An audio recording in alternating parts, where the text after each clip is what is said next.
তো আমরা এমন ব্যাগ দেখতেছি যে ব্যাগের মধ্যে মাছ নেই। আব্বু মাছ কোথায়? বলতেছে আমি যাইতেছি, তুমি এখানে বসো, এক সাইজ স্টলে, গ্রামের হাটগুলো যেমন হয় তো ঠিক তেমনই। তো সাইজ স্টলে বসে আছি। আর একটা কথা মনে থাকে যেন, ওই চাউল নিয়ে যখন বাসায় আসবে তখন রান্না হবে। তখন কিন্তু রাত্রে খাবার। রাইট। আচ্ছা, এরপরে আব্বু 20 থেকে 25 মিনিট পরে এসে বলল যে বাবা আসলেই মাছ বাজারে নেই। তো আমি দেখতেছি আমার সামনে দিয়ে মানুষ মাছ কিনে কিনে নিয়ে যাচ্ছে। তখন কিন্তু একটা প্রথা ছিল যে ইলিশ মাছ কিনে আপনার ওই যে ইয়ের মধ্যে করে বেঁধে দিত রশি দিয়ে, কলার হ্যাঁ, কলার হ্যাঁ, এক জি, ধরনের জি, ইয়ে জি, হতো, জি। রশির মতন হতো, সবাই কলার দেখছি গাছের, হ্যাঁ। নিয়ে যাচ্ছে। তো আমি বললাম যে আমি যাব, আমি দেখবো যে আসলে মাছ আছে কিনা। মানে আপনি জিদ ধরেছেন আমি যে বাবা ধরছি, আমাকে ফাঁকি দিচ্ছে। আমাকে ফাঁকি দিচ্ছে। আসলে তো বাবার কাছে টাকা নেই। যাই হোক, এক পর্যায়ে উনি আমার কাছে আসলো, আসার পরে আমি আবার ওনাকে পাঠালাম। তো উনি আবার ঘুরে এসে বলতেছে বাবা আসলেই আমার কাছে মাত্র 2 টাকা আছে। আপনাকে সে বলেছে? আমাকে অলরেডি স্টিল সে বলেই ফেললো যে আমার পকেটে কিন্তু 2 টাকা আছে, তো তুমি এখান থেকে 25 পয়সা নাও, আর বাসায় গিয়ে কেরোসিনের তেল তখন কিন্তু ওই গ্রাম দেশে আপনার ওই যে কুপি বাতিগুলো জ্বলতো, কেরোসিনের তেল কিনে, আরে তেল কিনতে হবে, তো চলো তুমি 25 পয়সা নিয়ে বাদাম কিনে খাও। তখন কিন্তু কেজি ছিল না, তখন শের ছিল। শের, হ্যাঁ, হ্যাঁ, রাইট, এটা আমার খুব ভালো মনে আছে। তো বলতেছে 1 পোয়া কেরোসিনের তেল কিনতে হবে। আর তখন ওই আপনার সোয়াবিন তেলগুলো পাওয়া যেত না, তখন কিন্তু সরিষার তেল দেশ গ্রামে যেটা খাইতো ওইটা কিনে নিতে হতো। তো ঠিক আছে, আমাকে 25 পয়সা দিল। তখন 100 টাকা বাদাম 25 পয়সা দাম। ওই বাদাম কিনে তখন আমি ইংলিশ প্যান্ট পরতাম, কালো প্যান্টগুলো, আর যে কোনো কালারের জামা পরতাম। তো এটা নিয়ে বাবা চাউলের টানিছে, আমি হাতের মধ্যে ব্যাগের মধ্যে, যেমন ওই যে ভিক্ষা করতে আসলে অনেক মানুষ ব্যাগ কাঁধের মধ্যে দিয়ে নিয়ে যায়, ওইভাবে এক হাত দিয়ে ধরছি, এক হাত দিয়ে বাদাম খাইতে খাইতে আমি বাসায় আসতেছি। তো আমাদের বাসাটা বাজার থেকে 2.5-3 কিলো দূরে ছিল, কাঁচা রাস্তা ছিল সেটা, হেঁটে হেঁটে যেতে হতো। হ্যাঁ, হেঁটে হেঁটে যেতে হয়। কিন্তু রাস্তায় হ্যারিং করা ছিল, ইট পাড়া ছিল, কিন্তু ইটগুলো ভালো না, অনেক ইয়াটিয়া ছিল আর কি, গোটা গোটা ইটগুলো ছিল। তো বাসায় আসছি, তখন মোটামুটি এশার আজান দিতেছে। তো আমার আব্বার আবার একটা অভ্যেস ছিল, যেখান থেকে আসুক ওই বাসার গ্রামের যেহেতু ঘর, আমাদের ছোট ঘর, জি। ওই ঘরের পিছনে এসে উনি একটা কাশি দিত। আচ্ছা, তো তখন বুঝতেন ঠিক আব্বু আসছে। আচ্ছা। তো উনি এসে আমি পিছনে, আব্বু আমার সামনে, উনি এখন ওখানে কাশি দিছে। যখনই কাশি দিছে তখন আমার 3 বোন, ছোট বোনটা তখন 2-2.5 বছর বয়স হবে হয়তো।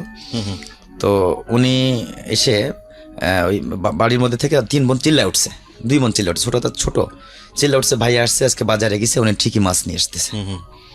তো এসে ব্যাগটা খুলে দেখতেছে যে আসলে কোনো কিছু নেই, শুধু সবজি।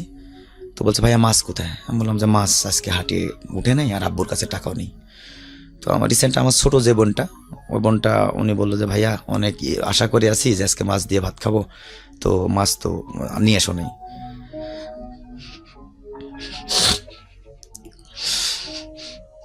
যাই হোক, পরে আমিও এক পর্যায়ে বাসায় এসে একটু পানি খেয়ে, তখন শীত চলে আসছে, আমিও রোদের সঙ্গে মা রান্না করতেছে, আমি ঘুমাই গেছি। রাত্রি 9:30 10টার দিকে মা খাওয়ার জন্য ডাকছে।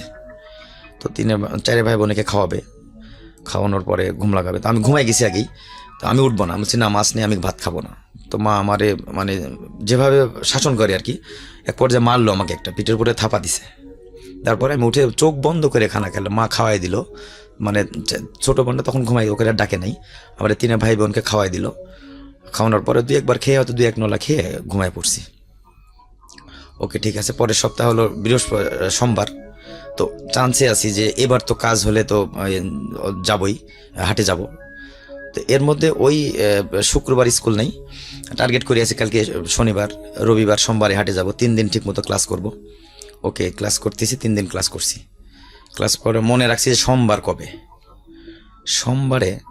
তো আমি দুপুরবেলা টিফিন থেকে না বলে আমি চলে আসছি, টিফিন থেকে না বলে চলে আসছি। আসার পরে আব্বুর সাথে হাটে যাব, তো বাসায় আসছি। এর মধ্যে আসলে আর কিছু কথা আমি বেঁকে যাচ্ছি একটু। তো আমাদের ওই তখন 15 টাকা কামলা, প্রত্যেক দিন একটা কাজ করে ডে লেবার পেতো 15 টাকা। আমাদের কিন্তু ওই 5 জনকে দিয়ে মোটামুটি 4 জন খানা খাই, যেহেতু ছোটো বন্ধুটা ছোট, 4 জন ফুল খানা খাইতে পারি। 1 কেজি চাউলে সারাদিন হয় না। জি। তো আমাদের দেশ গ্রাম, ওই পেঁপে গাছ ছিল। মা কি করতো, সকালবেলা উঠে ওই গাছ থেকে পেঁপে নামাইতো, তার মধ্যে অল্প করে চাউল দিয়ে, ওটা দিয়ে আমাদের খিচুড়ি রান্না করে দিত।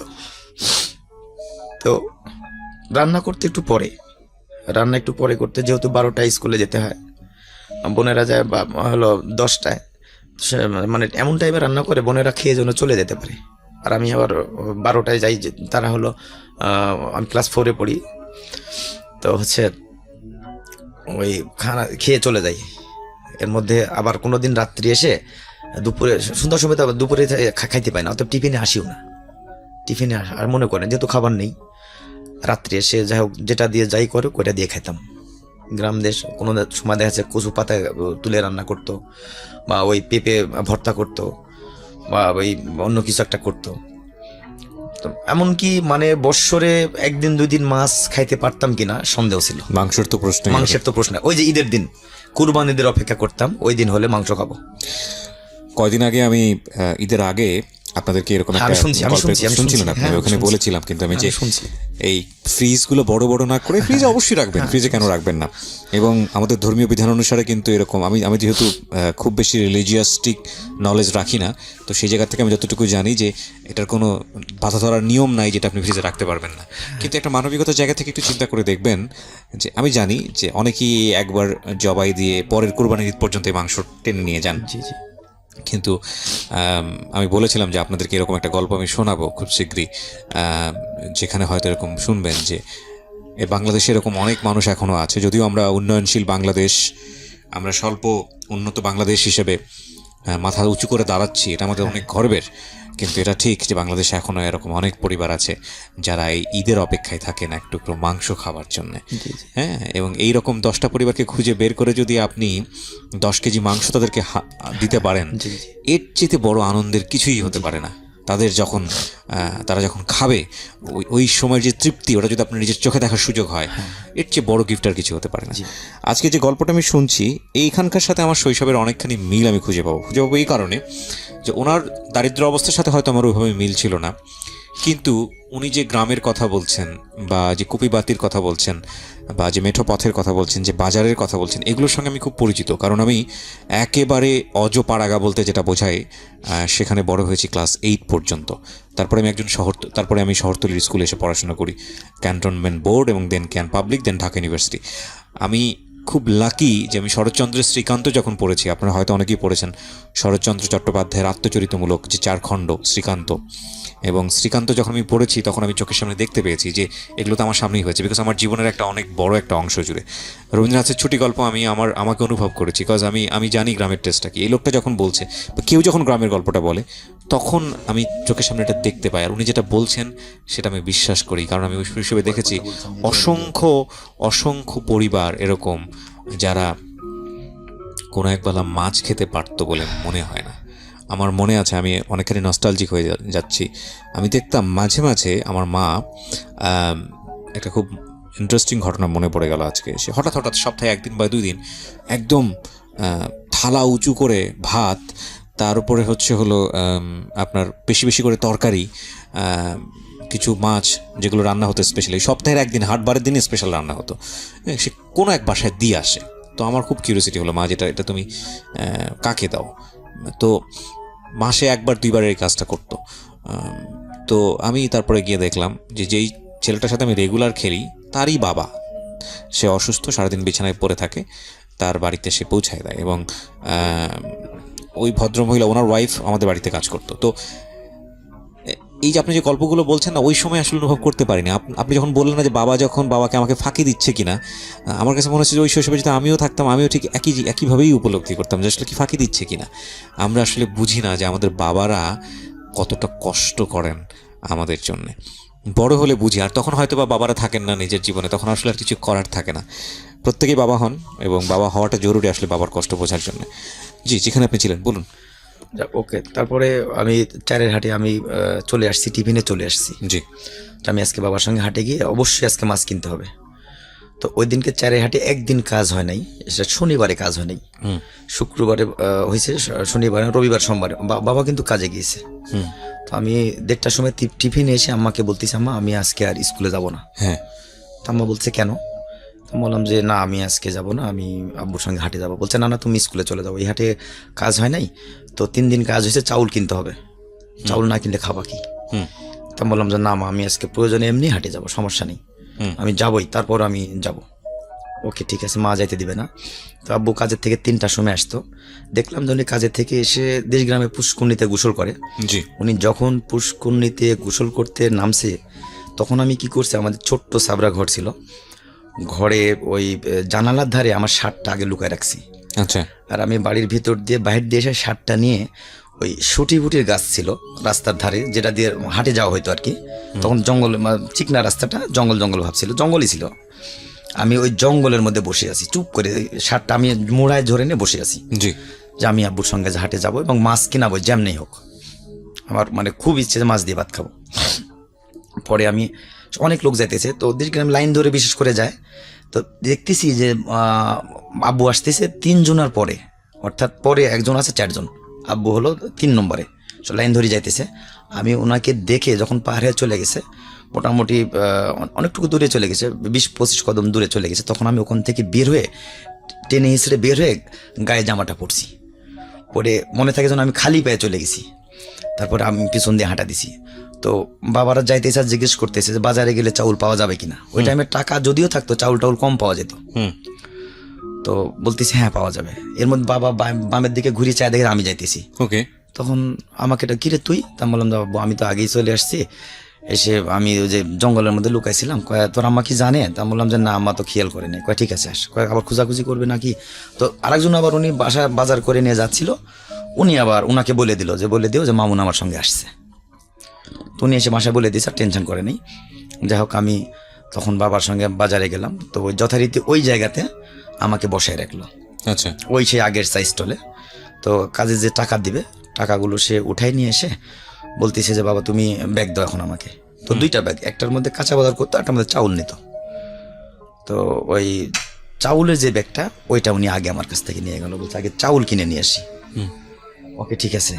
উনি চাউল কিনতে গেল। চাউল কিনতে গিয়ে উনি ঘুরে এসে তা বললাম যে বাবা চাউল কোথায়? উনি মানে এমন অবস্থা, চোখ দিয়ে পানি পড়তেছে না, ঠিক মনে হচ্ছে ঝরে পড়ে যাচ্ছে। তা বললাম যে আব্বু তুমি কি হয়েছে, চাউল কোথায়? ছোট্ট একটা বিরতি নিচ্ছি প্রিয় শ্রোতা। এই পর্যায়ে আজকের গেস্টকে নিয়ে বেশ কিছু কোয়ারি থাকবে আপনাদের, শুধু এটুকুই বলতে পারি, যারা আমার পেজে অ্যাক্টিভ আছেন তারা একটু পেজে গিয়ে ওয়েট করুন, ওখানে আপনারা সবকিছু জানতে পারবেন। আমার পেজটির ঠিকানা www.facebook.com/kibriya. বসে বসে ওই চাউল তুলে তুলে ওই কেজি মানে শের কত, এটা শের কত দেখে মুখে দিতাম। মুখে দিয়ে 8-10 দোকান দেখে, তখন একটা মসজিদের দোকান ছিল, দোকানে ওই মসজিদের একটা একটা ইয়ে ছিল, টিউবওয়েল ছিল, চাপকলে গিয়ে একটু পানি খেয়ে আসতাম। তখন পেটটা একটু ভালো লাগতো, ক্ষুধার্ত পেট থাকতো। এটা সবার ক্ষেত্রে দেখতাম, বাবারাও তাই করতো। আর দোকানদার তখন বলতো যে চাউল যেন মুখে দাও, চাউল দেখেন ঠিক আছে মুখে দেওয়া যাবে না। আচ্ছা। তার মধ্যেও কিন্তু দিয়ে ফেলতো। এটা আমিও করছি। তো বাবা এসে বলতেছে বাবা চাউল হয় নাই কেন, কিসের জন্য? বলছে আমি চাউল মেপে যখন আমাকে ব্যাগে দিছে, দেওয়ার পরে পকেটে হাত দিয়ে দেখে টাকাগুলো নেই। এখন পকেট কেটেই হোক আর পকেটে হাত দিয়ে হোক টাকাটা নিয়ে গেছে, 45 টাকা। এখন বাসায় এসে কি খাবে? তো বল চলো বাড়িতে যাব। তো হেঁটে হেঁটে বাড়িতে আসছি। বাড়িতে আসার পরে প্রায় যেখানে মাছ কেনার কথা সেখানে চালই কেনা হচ্ছে না। Can you imagine the situation? এবং আজকে আমি রিকোয়েস্ট করব সবাইকে একটা ছবি দেখার জন্য।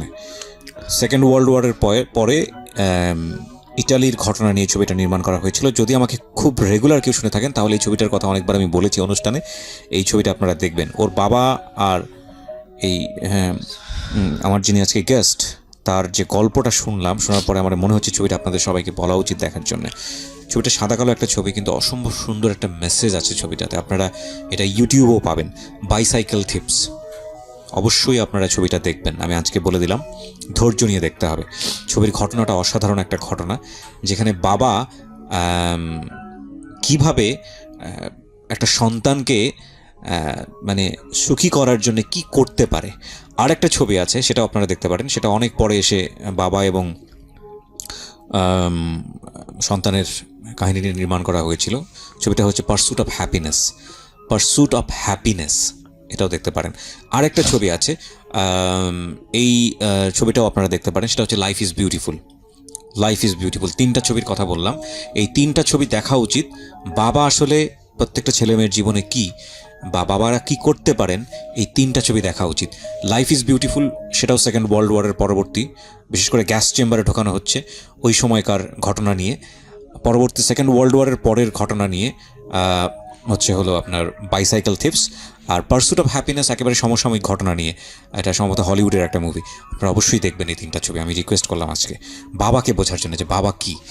ওকে জি বলুন, 45 টাকার ঘটনা। হ্যাঁ, এরপরে উনি ওই চাউল যখন মেপে ব্যাগের মধ্যে নিছে, নেওয়ার পরে টাকা দিবে, পকেটে হাত দিয়ে দেখে টাকা নেই। তখন তো ওই ক্ষেত্রে কী করতে হবে, উনি চিনেও না বা মাকেও দিবে না, ওরকম সময়ও না। তখন উনি চাউলটা ব্যাগের থেকে ঢেলে রেখে আমার কাছে এসে বলতেছে, মানে ওই যে মানে কান্নাক্ত ভাব, চোখ দিয়ে পানি মানে টপ টপ করে, মনে হচ্ছে যে ঝরে পড়ে যাচ্ছে। তখন বললাম আব্বু কী হয়েছে? তো বলতেছে বাবা এই ঘটনা, আমি চাউল তো মেপে নিয়েছি, পকেটে টাকা পাচ্ছি না। তো কী হলো টাকা? বলছে এখন কোথাও পড়ে গেল নাকি বের করে নিল, বিষয়টা বুঝতেছি না। ওকে ঠিক আছে। তখন আবার ওই বাবার সঙ্গে হাঁটতে হাঁটতে আবার বাসায় চলে আসলাম। যখন বাসাতে আসছি তখন মোটামুটি এশার আজান দিতেছে, 8টা হবে। তারপরে বাসার মধ্যে ঢোকার সঙ্গে সঙ্গে ওইদিকে আগে কিন্তু আব্বু খবর দিয়ে দিছে একজনকে দিয়ে, যে মামুন কিন্তু আমার সঙ্গে হাঁটে আসছে, ওর মা যেন টেনশন না করে, ওর আমাকে বলে আসেনি। ওকে ঠিক আছে। তারপরে আসছি, আসার পরে বোনেরা সবাই 2 বোন হইহুল্লোড় করে বেরিয়েছে, ছোটোটা তো ছোটোই বেরিয়েছে, বলছে আজকে ঠিকই মাছ নিয়ে আসছে, যেহেতু ভাই হাটে গেছে। ওই যে গত আগের হাটে বলছি, বৃহস্পতিবারে বলছি। পরে মাছ তো দূরে থাক, চাউলই নিয়ে আসেনি। আর ওই দিনকে দুপুরবেলা বাবা কাজের থেকে এসে না খেয়ে গোসল করে ওইভাবেই ঠিক আবার হাটে মুভ করছে। আমিও সকালবেলা একটু খেয়ে গেছিলাম ওই এটাই। আর একটা কথা বলে থাকি, সেটা হচ্ছে আমার মা অনেক মানে হিসাবে ছিল, এত হিসাব করে চলতো যে 1 ঘন্টা পরে যদি খাবারটা খাই, নেক্সট হয়তো আর 1 ঘন্টা পরে খাবারটা খাইলে আর একটু পরে খাবারটা দিতে হবে। বুঝতে পারছি, এত আসলে আমার খুব কষ্ট লাগে কথাগুলো আমার বলতে। আমি মানে কি বলবো, আমি নিয়মিত আপনাদের শ্রোতা, আমি অনেক কষ্টের কাহিনী শুনছি। যখন কারো কষ্টের কথা শুনি আমার বুকটা ফেটে যায়। আমার যত কাজই থাক, বিশেষ করে আমাদের তো ডিফেন্সে রাতের বেলা 10টা পরে সব অফ হয়ে যায়, তো আমি মানে কন্টিনিউ আপনাদের অনুষ্ঠানটা আমি শুনি। যাই হোক, আসার পরে আব্বু মাকে বলতেছে, মামুনের আম্মু, দেশ গ্রামে তো যে ছেলে বড় তার নাম ধরে কিন্তু ডাকা হয়, তো মামুনের আম্মু এই বিষয়ে আমি তো টাকা হারাই ফেলছি। এই বলেই আব্বু কেমন ধরে কেঁদে দিছে। এখন রাত্রে কি খাবার দিব ছেলে সন্তানদের, 3টা বাচ্চা, তো 1 মুঠো চাউলও কিন্তু ঘরে নেই। পরে মা বললো যে ঠিক আছে তোমরা একটা কাজ করো, আমাকে বললো তুমি চুলাটা জ্বালায় দাও। তো আমাদের দেশ গ্রামে আবার ওই যে গেন্ডারি আছে না, আখের সে যে পাতাগুলো থাকে ওটা দিয়ে কিন্তু আমরা জাল করি। উত্তরবঙ্গে এগুলো অনেকই আছে, নাটোরে পাওয়া যায়। তো ওটা দিয়ে পানি উঠাই দিয়ে মানে মা চলে গেল, দেখলাম যে একটা বাটি ইয়ার নিচে নিয়ে, ওই আঁচলের নিচে নিয়ে উনি চাউল কোথাও যেন নিয়ে আসতে গেল। বাটি বলতে দেখবেন যে বেতের একটা ইয়া থাকে মোড়ার মতো, চাউল মাপা হয়, ওইটা নিয়ে উনি বাইরে চলে গেল। তখন আমি বললাম, আমি আবার একটু বড় ছিলাম, তো আমি আমার রিসেন্ট ছোট যে বোনটা, ওকে বললাম যে একটা কাজ করি কি, বলছে মা যেহেতু চাউল নিয়ে আসতে গেছে তাইলে আমরা পানি চড়াই দিই, চাউল নিয়ে এসে দিলে চালু করে হলে আমরা চালু করে ভাতটা খাইতে পারবো। তে আমার ছোট যে বোনটা, তার ছোট যেটা, আপনি তখন ক্লাস 4-এ পড়েন? আমি তখন হ্যাঁ ক্লাস 4-এ পড়ি। জি।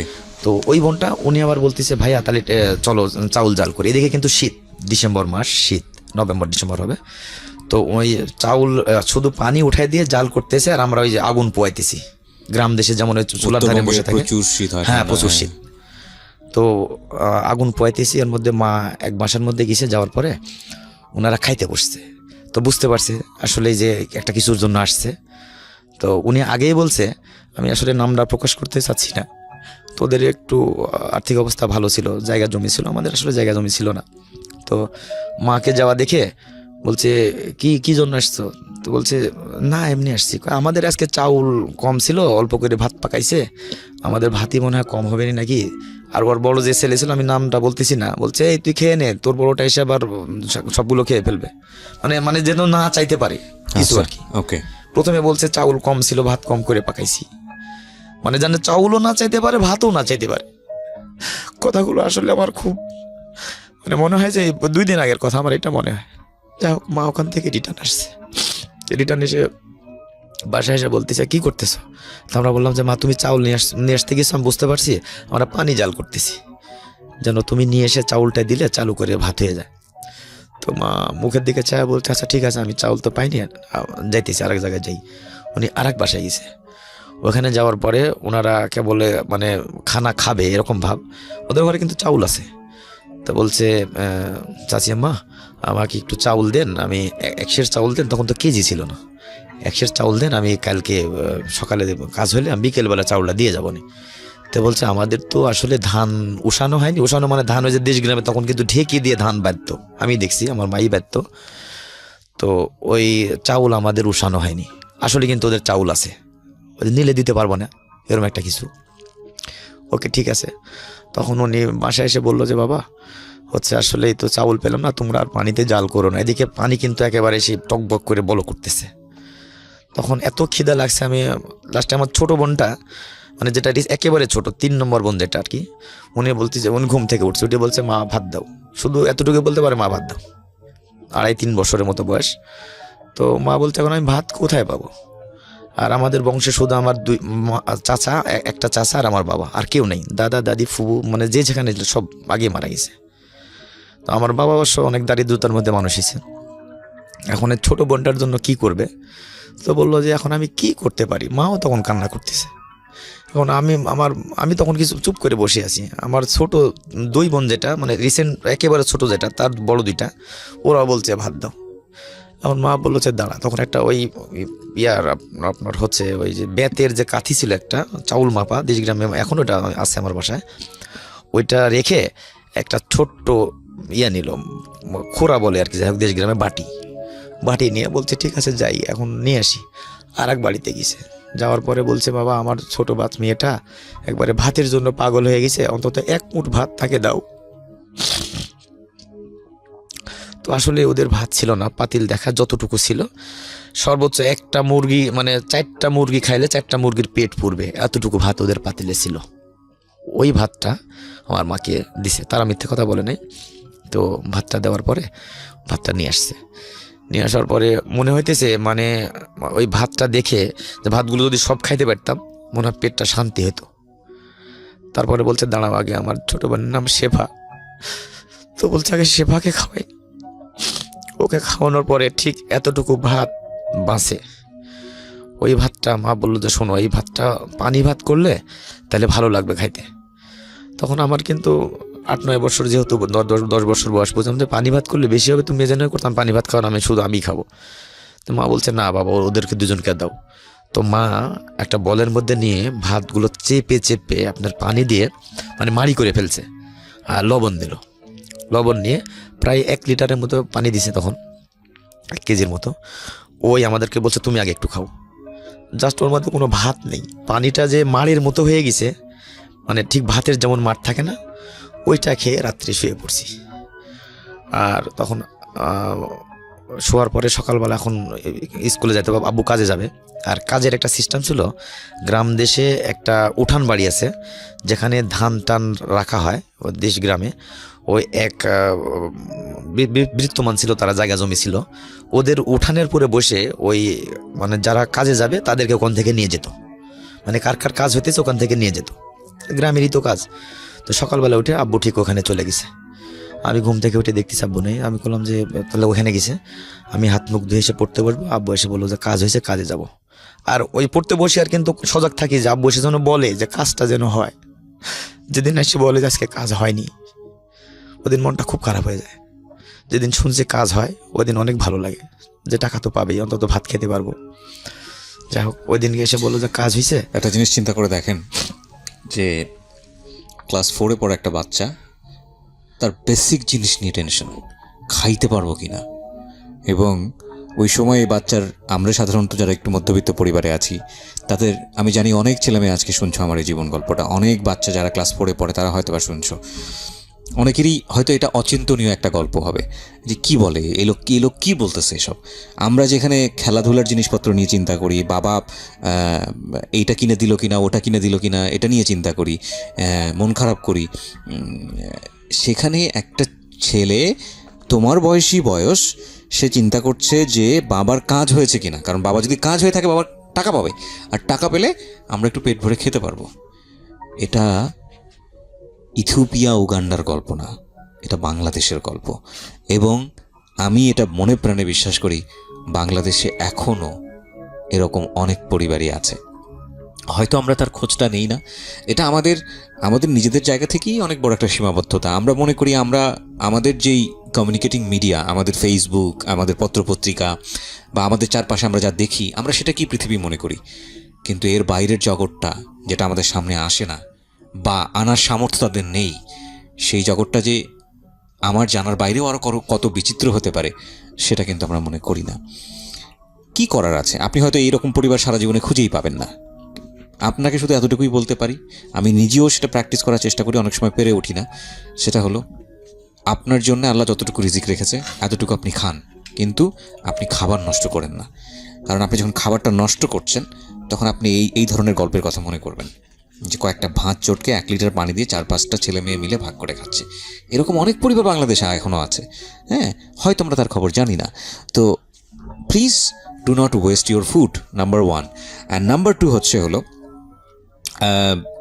অতিরিক্ত ব্যয় না করা। ঠিক আছে, আমি মানে হলফ করে বলতে পারি, ঢাকা শহরে এরকম অসংখ্য রেস্টুরেন্ট আছে। ঢাকা শহরে, আমি রিপিট করছি, ঢাকা শহরে এরকম অসংখ্য রেস্টুরেন্ট আছে যেখানে ঢুকলে, 2জন মানুষ নিয়ে ঢুকলে 3 থেকে 4 হাজার টাকা একটা মিলের জন্য খরচ হয়। একটা মিলের জন্য খরচ হয়। আপনি একটা ফ্রেন্ড নিয়ে ঢুকেছেন, 3 থেকে 4 হাজার টাকা আপনার পকেট থেকে খরচ হয়ে যাবে। এরকম অসংখ্য রেস্টুরেন্ট আছে ঢাকা শহরে, অসংখ্য, বিলিভ মি। এবং 5 স্টার হোটেলগুলোর কথা তো বাদই দিলাম। এবং সেখানে বুকিং দিয়েও অনেক সময় জায়গা পাওয়া যায় না। এরা আমাদের সোসাইটিরই মানুষ। উইথ ডিউ রেসপেক্ট, আপনি সেখানে যেতে পারেন, আমার কোনো আপত্তি নাই। আপনি মাসে 5 দিন যান, যে কয়দিন যান। বাট একটা দিন কি আপনি চিন্তা করতে পারেন, যদি আপনি রেগুলার মাসে সেখানে 4 দিন যান, ওকে, অন্তত একটা দিন আমি আমার এই যে পয়সাটা আমি এই ছেলে মেয়েদের জন্য ব্যয় করব। Can you think about this? চিন্তা করলে এটা আমার মনে হয় আপনার জায়গা থেকে আমরা অনেক বড় একটা বোনাস পেলাম।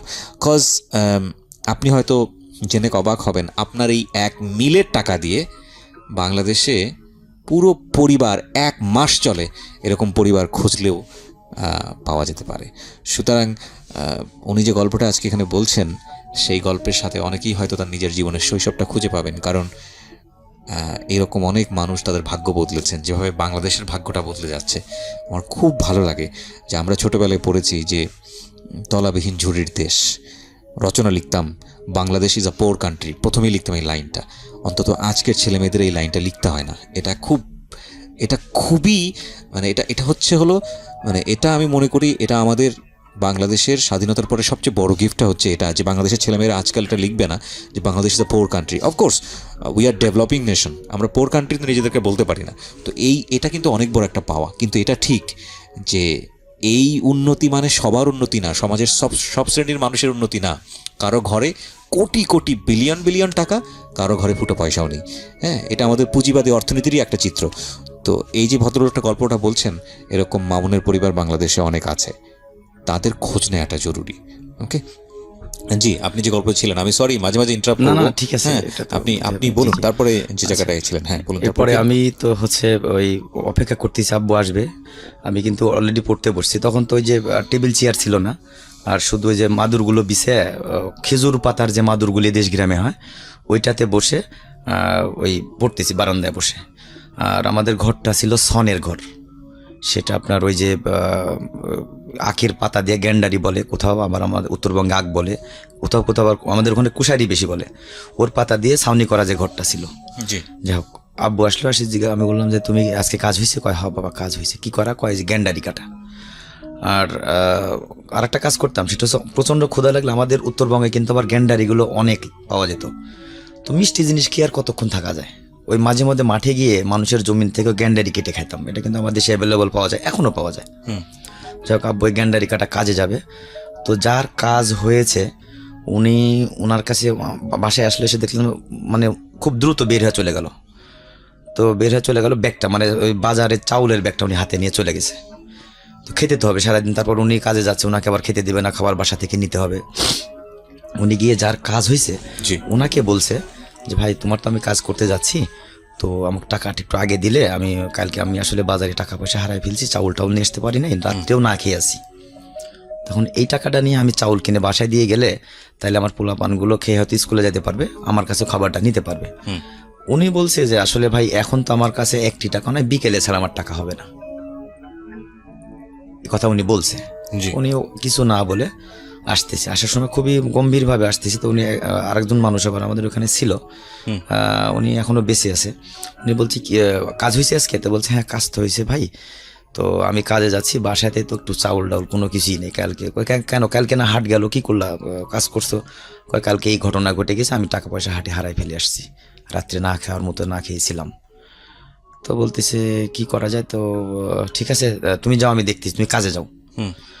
তো উনি এসে আমার আম্মাকে জিজ্ঞেস করছে যে এই ব্যাপার, চাউল টাউল নেই? তো বলছে না চাউল টাউল তো নেই। তো মা আর কি ওইভাবে বললো যে চাউল টাউল কোনো কিছু নেই, আমি কিন্তু ওখানে ছিলাম। তো বলতেছে একটা কাজ করো, মামুনকে পাঠিয়ে দিয়ে, ভাবি তুমি মামুনকে পাঠিয়ে দিয়ে আমার বাসার থেকে চাউল নিয়ে আসতে বলো। তো আমি করলাম যে অমুক জায়গার মধ্যে দেশগ্রামে কিন্তু ইয়ে হতো আপনার, ওই যে সপ্তাহে শুক্রবার করে ওই যে মিলাদ মাহফিলটা হতো, তো মিলাদে গেলে অন্তত একটু খাইতে পারবো। ওই দিন থেকে শুক্রবারে হয়তো স্কুল থাকতাম না, সকালে গিয়ে বসে থাকতাম যেখানে মিলাদ দিতেছে, দাওয়াত ওখানে দিক বা না দিক চলে যেতাম। তখন কিন্তু অল্প একটু করে দিত, বেশি করে দিত না। এখন যেমন একটা কোথাও অনুষ্ঠান হলে যার যত খুশি খাইতেছে, ডাউল ভাতি যত খুশি খাইতেছে, তখন কিন্তু এটা দিত না, অল্প একটু। এই গল্পটা বড় হবে প্রিয় শ্রোতা, অনেক বড় হবে। আমি শুধু আপনাদেরকে একটা কথা বলি, উনি যে গল্পগুলো বলছেন, প্রতিদিনই যুদ্ধ করতে হচ্ছে ক্ষুধার সাথে। একটা ক্ষুধার্ত মানুষ যে কতটা ভয়ানক হতে পারে, এবং পেটের মধ্যে ক্ষুধা নিয়ে এটা যে কত বড় কষ্ট, এটা মানে ক্ষুধায় যে না থেকেছে সে কোনোদিনও বলতে পারবে না যেটা কত ভয়ানক কষ্ট। আমার মনে পড়ে একটা জীবন গল্প আমি প্রচার করেছিলাম। জীবন গল্পটার প্রথমেই শুরু হয়েছিল হাউমাউ করে কাঁদছে। আমি বলি আপনি কথা বলেন, শুরু করেন, শুরু করতে পারছে না। সে প্রথম লাইনটা ছিল, ভাইয়া আমার জীবনের প্রথম একটা স্মৃতি মনে পড়ে। স্মৃতিটা হচ্ছে এরকম যে ডাস্টবিন থেকে আমি ওই ইয়ে খাচ্ছি, খুব মজার একটা জিনিস খাচ্ছি। তো মজার একটা জিনিসটা কি? মজার একটা জিনিসটা হচ্ছে ভাই একটা বিরিয়ানি খাচ্ছি ডাস্টবিন থেকে। এটা আমার জীবনের প্রথম স্মৃতি। আমি বললাম যে ডাস্টবিনের থেকে মজার বিরিয়ানি? তো ভাইয়া আমি ঘটনাটা হচ্ছে আমি ডাস্টবিনের কাছে গেলাম এবং যাওয়ার পরে দেখলাম যে খুব পচা গন্ধ আসতেছে। তো কী হয়েছে, কিছু খুব ক্ষুধার্ত ছিল বাচ্চাটা, খুব ক্ষুধার্ত ছিল, এবং তারপরে সে ডাস্টবিন থেকে খুঁজে খুঁজে দেখলো যে খাবার জিনিস হচ্ছে বিরিয়ানি। সেগুলো চোখে তো দেখা যায় না কতটা নষ্ট হয়েছে। সেগুলো নিয়ে খাওয়া শুরু করলো। পেটটা ভরে যাওয়ার পরে সে বুঝতে পেরেছে যে খাবারগুলো হচ্ছে পচা, যে কারণে ডাস্টবিনে ফেলে দেওয়া হয়েছে। অ্যাজ ইউজুয়ালি তাই তো হয়, ডাস্টবিনে তো আমরা সে খাবারই ফেলি। তো এটা সে এত ক্ষুধার্ত ছিল, সে বুঝতে পারেনি যে এই খাবারটা পচা না ভালো। আমি যখন প্রথম এই গল্পটা শুনি, আমার ভেতরে কি হয়েছিল এটা রেডিওতে এক্সপ্রেস করা যায় না। আমি অনেক সময় অনেকে আমাকে জিজ্ঞেস করেন, আচ্ছা ভাই আপনি এত যে গল্প শোনেন আপনি তো বলেন না। ইদানিং আমি অনেক ইন্টারাপ্ট করি, অনেক বলি। আমি একটা সময় বলতাম না। আমি মাইক্রোফোনের এই পাশে কখনো কেঁদেছি, মাইক্রোফোনের এই পাশে আমার চোখ ভারী হয়েছে, আমার গা শিউটে উঠেছে, আমার স্থবির হয়ে গেছি। এই এক্সপ্রেশনগুলো কখনো আমি রেডিওতে বলিনি, বিকজ এটা বলা যায় না। তবে এটা ঠিক, এই গল্পটা শোনার পরে আমার কাছে অবিশ্বাস্য মনে হচ্ছিল যে মানুষ কীরকম হয়। And the most interesting thing is that আসলে এই ঘটনাগুলো আগেও ঘটতো, কিন্তু ভাবে আমি কখনো চোখ দিয়ে দেখিনি। এরপর আমি ডাস্টবিন দেখলেই আমি তাকাতাম যে আসলে কি ডাস্টবিনের ভিতরে আশেপাশে বসে কেউ খাচ্ছে। এবং বিলিভ করবেন না, তারপরে আমি ঢাকা শহরে অসংখ্যবার দেখেছি যে মানুষ ডাস্টবিন থেকে খাবার বেছে বেছে কুড়িয়ে নিয়ে খাচ্ছে, এবং সেটা ছোট বাচ্চা থেকে শুরু করে বৃদ্ধ মানুষ পর্যন্ত আমি দেখেছি। এখনও আপনি খুব ভালো করে লক্ষ্য করলে দেখবেন যে এরকম মানুষ আমাদের পাশে আছে। সেই মানুষটাকে আমরা তোয়াক্কা করি না কারণ তার গায়ে ময়লা থাকে, সেই মানুষটাকে আমরা পাত্তা দিই না, সেই মানুষটাকে আমরা মানুষ মনে করি না কারণ ডাস্টবিনেরই কীট মনে করি, কারণ দেখতে সেরকমই। কিন্তু সে মানুষ, তারও হয়তো আমার মতো বিবেক আছে। কোনোদিন তার কাছে যাওয়া হয় না, জিজ্ঞেস করা হয় না। তার হয়তো খুব সুন্দর একটা অতীত ছিল, কিংবা তার হয়তো খুব সুন্দর একটা জীবন গল্প ছিল।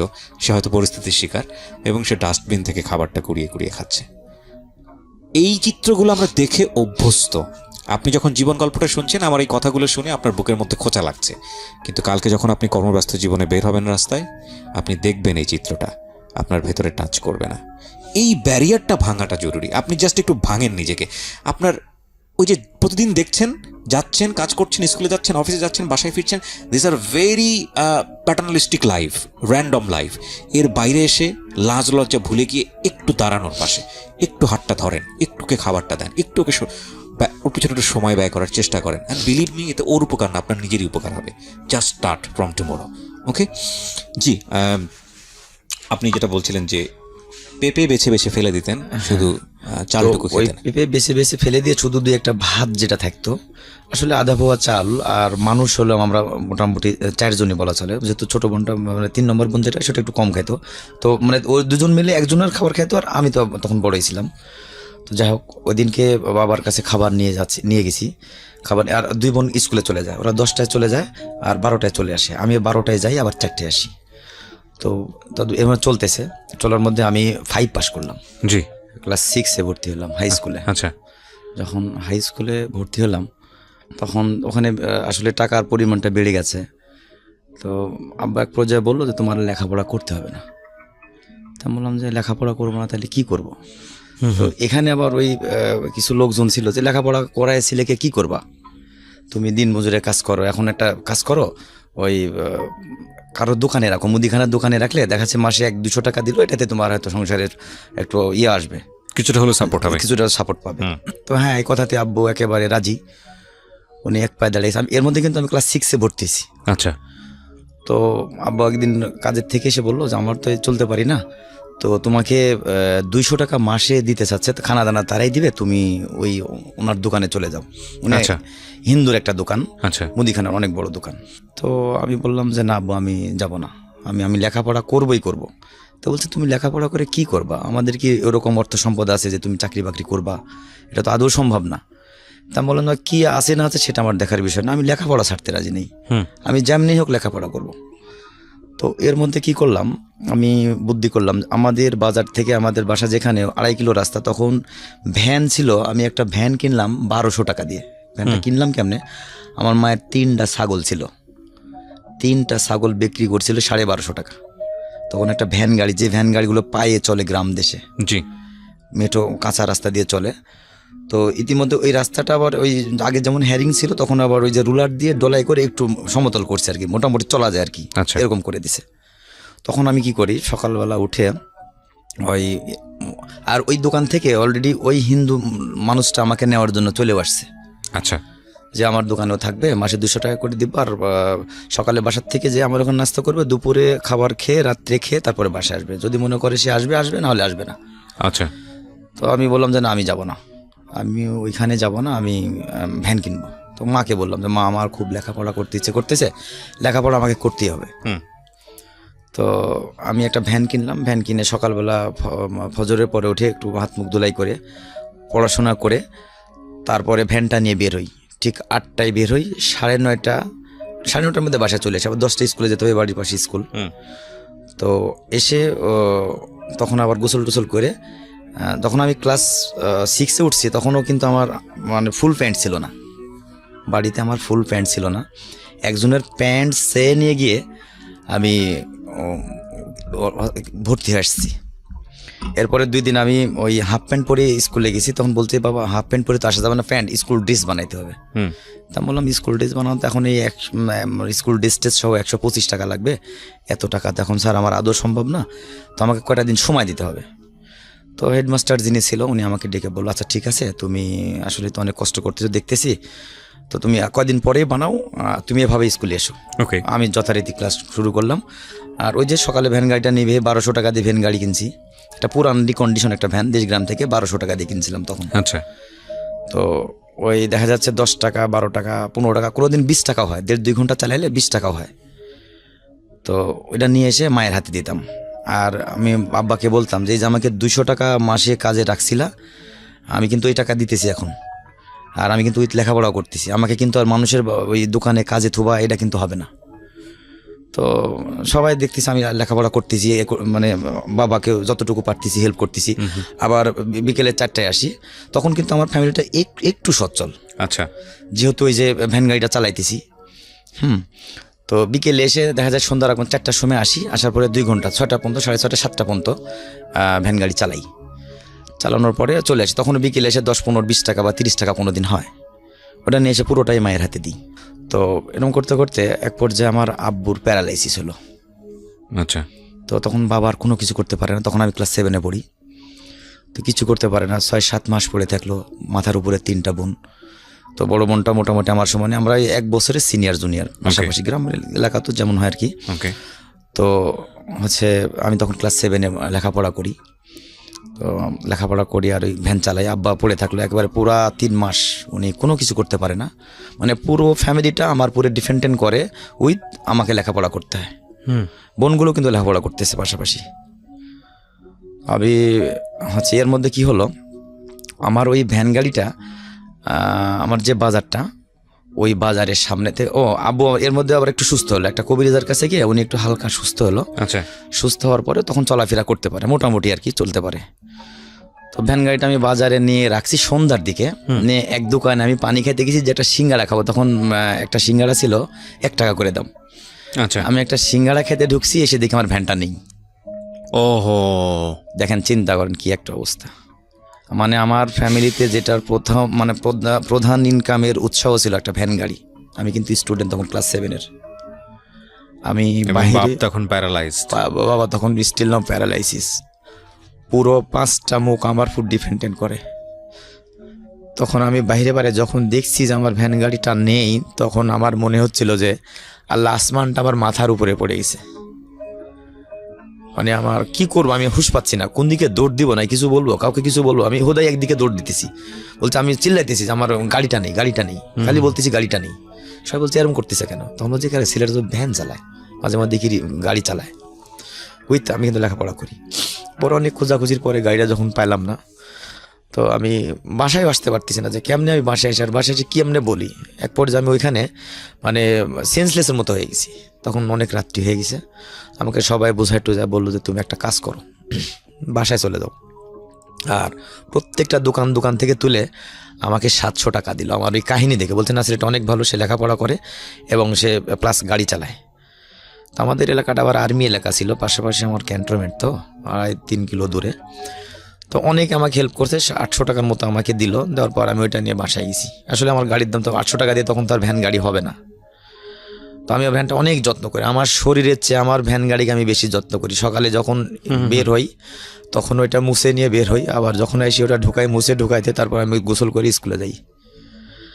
ওকে ঠিক আছে। তারপরে ভ্যান গাড়িটা যখন হারায় গেল, আসার পরে বাবা মোটামুটি একটু ভালো হলো, সুস্থ পথে আসছে। কবিরাজ দেখালাম, দেখানোর পরে ভালো।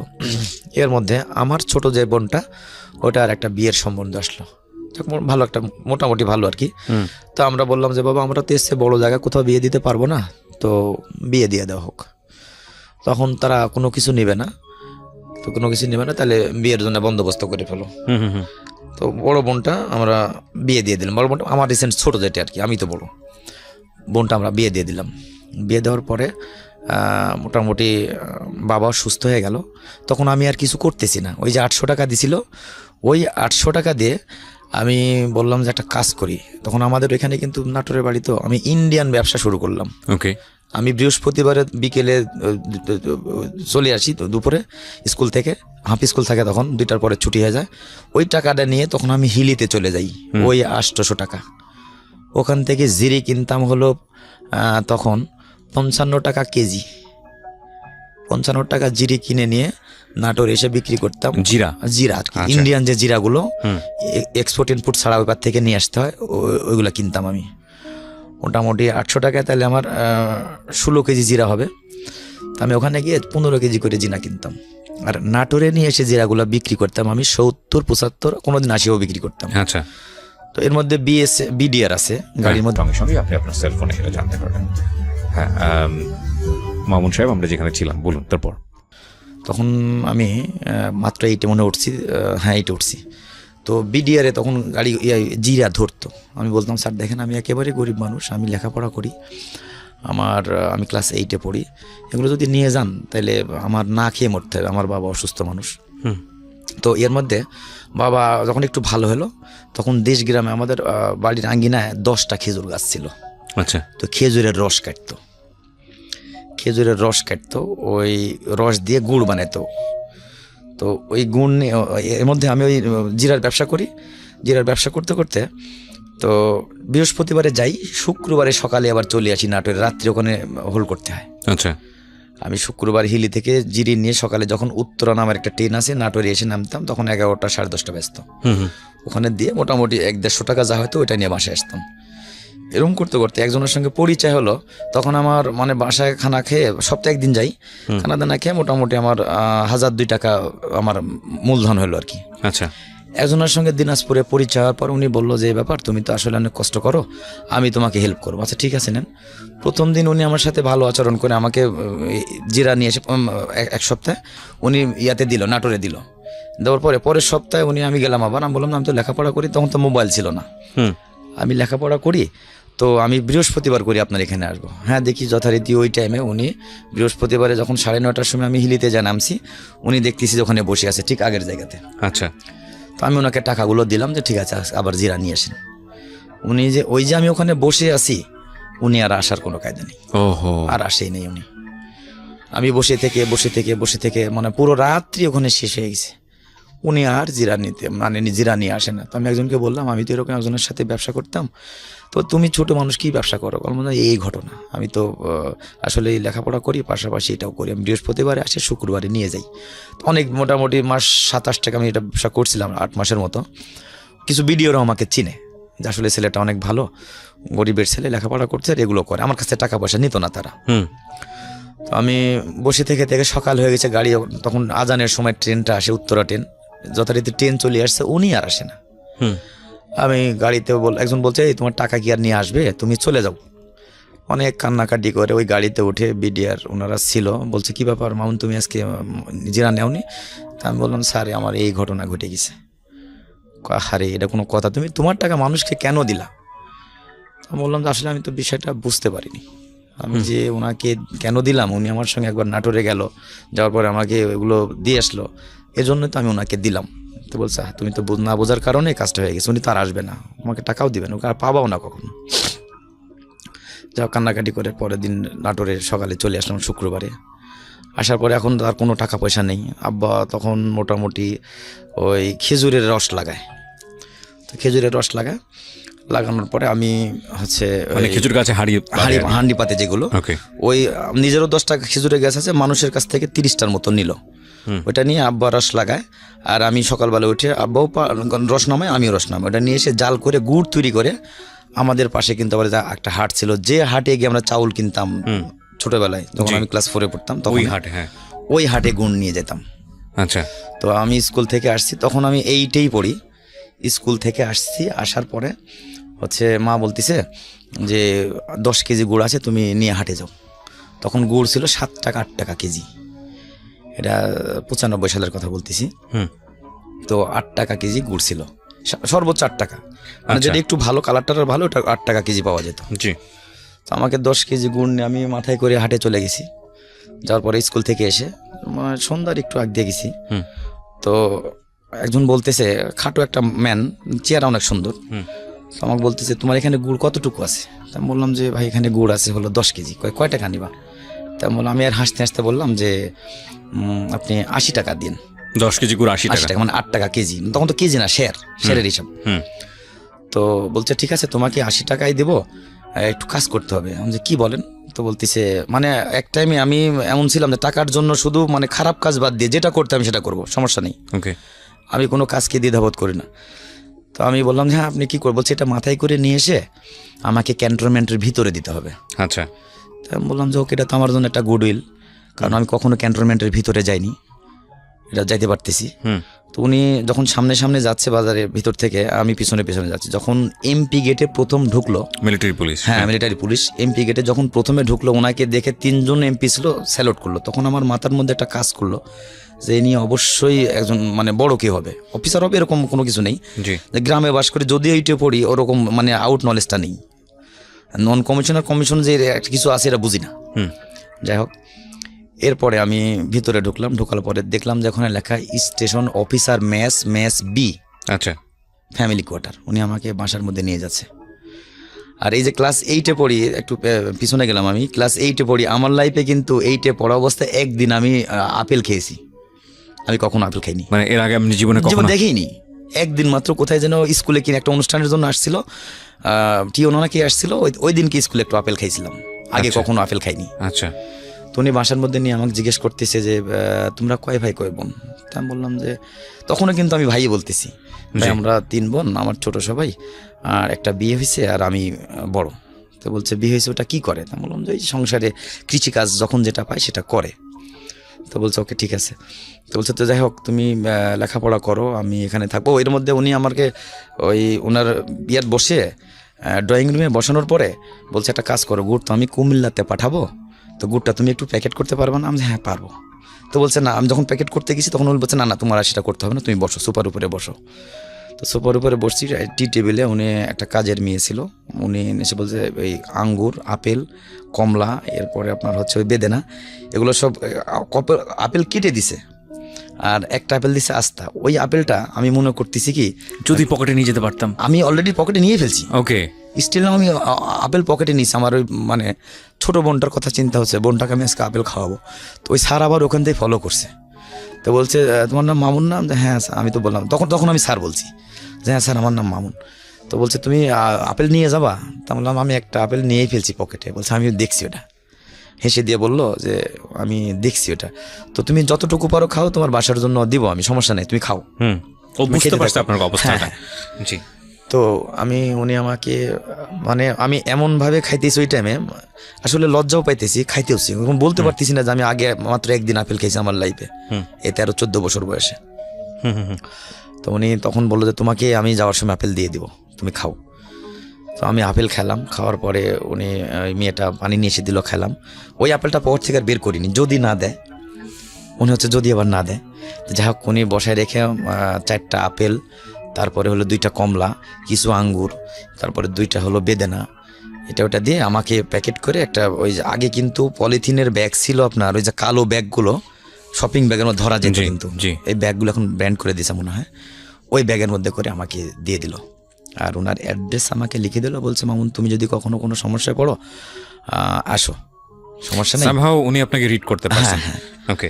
আচ্ছা, এরপরে আমি হচ্ছে ওই যখন গেট দিয়ে বের হচ্ছে, তার আমাকে একটা কথা বললো যে আমি কিন্তু শুক্রবারে তোমাদের বাসায় যাব। আমার পুরো অ্যাড্রেস উনি লিখে নিল, তোমাদের বাসায় যাবো। আমি মনে করলাম যে আমাদের বাসায় যাবে, ইয়ে করছে আর কি। হ্যাঁ।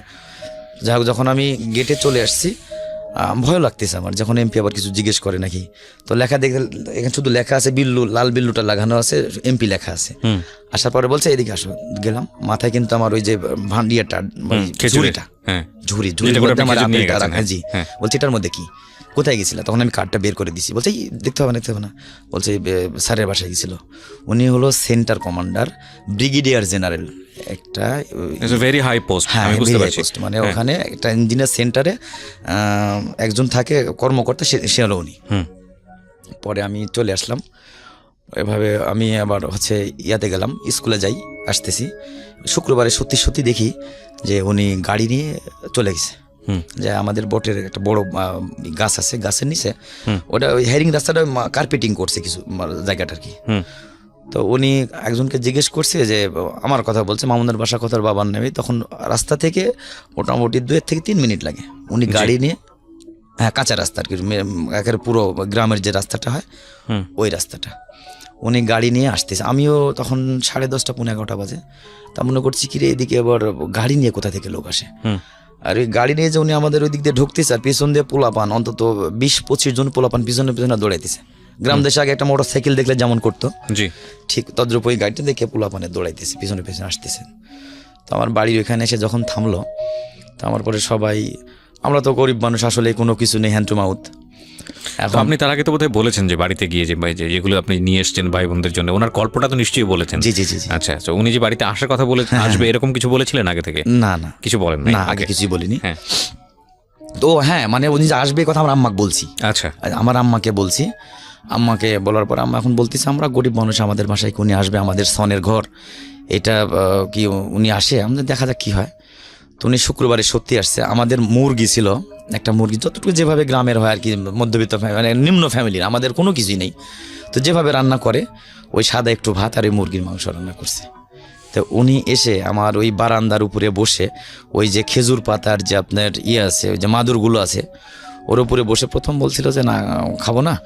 তো তারপরে কি মনে হয় বললো ঠিক আছে দাও, ওনার ওয়াইফকে সহ, হ্যাঁ ওয়াইফকে সহ আসছে। আর ওনার ড্রাইভার উনি ইউনিফর্ম পরে আসছে, আর্মি ড্রেস পরে উনি আমাদের বাসায় গেছে। তো যাই হোক, এরপরে উনি একটু খেলো, অল্প একটু খাওয়ার পরে উনি বললো যে ঠিক আছে মামুন, তোমার কোনো সমস্যা হলে তুমি আমাকে বলো, আমি দেখবো কি করা যায়। তখন এভাবে আব্বা ওই যে করলো কি, তখন ওই 6 খেজুর গাছ তো মোটামুটি 3-4 মাস বাবা তো তখন প্যারালাইজ, তখন একটু ভালো, তখন চলতে পারে আর কি, মোটামুটি ভালো। তো ওরকম না, মানে একেবারে যে খুব জোরের কোনো কাজ করবে বা মানুষের কোনো কাজ করতে যে ভারী কোনো মাথায় কিছু কিছু নিবে এটা করতে পারে না। শুধু ওই 3-4 মাস খেজুরে গাছ লাগাইতো, এরপরে আর কোনো কিছু করতে পারে না। ওই 3 মাসের যেটা ইনকাম হয় ওটাই মোটামুটি ওই সারা বছরে খাইতে হয়। তো এর মধ্যে আমি যখন ক্লাস 9-এ উঠলাম তখন আমি স্যারকে যা বললাম, স্যার আমি তো আর চলতে পারি না, কি করি বলে। এর মাঝে মধ্যে যাই অবশ্য, তো অনেকে আমাকে উনি হেল্প করছে, ওই দেখা গেছে যাইলে আমাকে 500 বা 1000 টাকা দিত, এটা নিয়ে চলো। তাদের সঙ্গে এমন একটা আন্তরিকতা হয়ে গেল, আর ওর কথা যে তুমি এসএসসিটা পাস করো, তারপরে যা করতে আমি করতেছি। আচ্ছা, ওকে ঠিক আছে। আমি যখন 9-এ উঠলাম, নিউ 10-এ, তো উঠার পরে রেজিস্ট্রেশন করলাম, স্যারের টাকাতেই রেজিস্ট্রেশন করলাম, উনি আমাকে টাকা দিল। রেজিস্ট্রেশন করার পরে ফর্ম ফিল আপ করার পরে 9-এ যখন ফর্ম ফিল আপ করলাম, তো বলছে তুমি 8ম শ্রেণী পাশের কাগজ তুমি স্কুল থেকে নিয়ে এসো, আর চেয়ারম্যানের পরিচয়পত্র নিয়ে এসো। যথারীতি আমি 8ম শ্রেণী পাশের কাগজ, আপনি তখনও জানেন না এটাতে কি হবে? না, এটা দেখি হবে আমি জানি না, নিয়ে আসলাম। নিয়ে আসার পরে চেয়ারম্যানের পরিচয়পত্র নিয়ে গেলাম, আর আমার 2 কপি ছবি নিয়ে গেলাম, আমরা যেভাবে বলছিল আর কি নিয়ে গেলাম। তো আমাদের এখানে আবার ওই রিক্রুট 6 মাস করে ট্রেনিং করে, তো এখানে সবজি টবজি কাটতে হয়, সিভিল কুক বলে, পার্মানেন্ট না, এটা মাস্টার রুলে চলে। তো বছরের মধ্যে 11 মাস চাকরি থাকে, আর 1 মাস থাকে না, কারণ 15 দিন যখন রিক্রুট ছুটিতে চলে যায়, আবার 15 দিন পরে আসে, এই 1 মাস চাকরি থাকে না। তো এইভাবে চাকরি করতেছি, ওই আমাকে ওই ক্যাজুয়ালি চাকরিতে স্যার আমাকে দিল। দেওয়ার পরে তখন আমি বেতন পাই হলো 1550 টাকা। তো আপনার চাকরি হলো কত সালে? এটা হলো 1997 সালে। একটু চিন্তা করে দেখতে পারেন যে উনি একটা পুরা ফ্যামিলিকে একদম খাত থেকে এক টানে কোথায় নিয়ে গেলেন। প্রথম কথা হচ্ছে যে আর্মিতে ওনার একটা জব হওয়া মানে এরকম একটা পরিবারের, এটা একটা মানে ইটস আ ব্লেজিং ফ্রম আল্লাহ। প্রথম কথা হচ্ছে এটা, ওনার একটা এনশিওর লাইফ, সিকিউর একটা লাইফ, ওনার ফ্যামিলি সিকিউরিটি। এবং দ্বিতীয় কথা হচ্ছে যে উনি, আপনি তো পেনশনও পাবেন বোধহয়, নাকি পেনশন নাই? না, আছে 100%। আমি তো এখন পুরো সেনাবাহিনী, এখন তো সিভিল না। ও যাই হোক, আপনাকে জায়গাটা তো করে দিল সে, রাস্তাটা তো সে নিয়ে গেল। So this is the thing, মানে this people are really honest. এবং আমি জানি যে বাংলাদেশের সবচেয়ে গর্ব করার মতো যদি কোনো বাহিনী থাকে সেটা হচ্ছে আমাদের আর্মি। এবং উই আর রিয়েলি প্রাউড যে আমরা অ্যাজ এ নেশন হিসেবে এত ব্লেসড একটা, আমরা এরকম একটা আর্মি হোল্ড করি। তো এবং যিনি, আচ্ছা ওনার নামটা বলতে কি আপনার কোনো সমস্যা আছে? উনি ছিলেন ব্রিগেডিয়ার জেনারেল তসলিম সাহেব। তসলিম সাহেব কোন ব্যাটালিয়নে ছিলেন উনি? উনি ইঞ্জিনিয়ার সেন্টার ছিলেন কাদিরাবাদে, নাটোরে।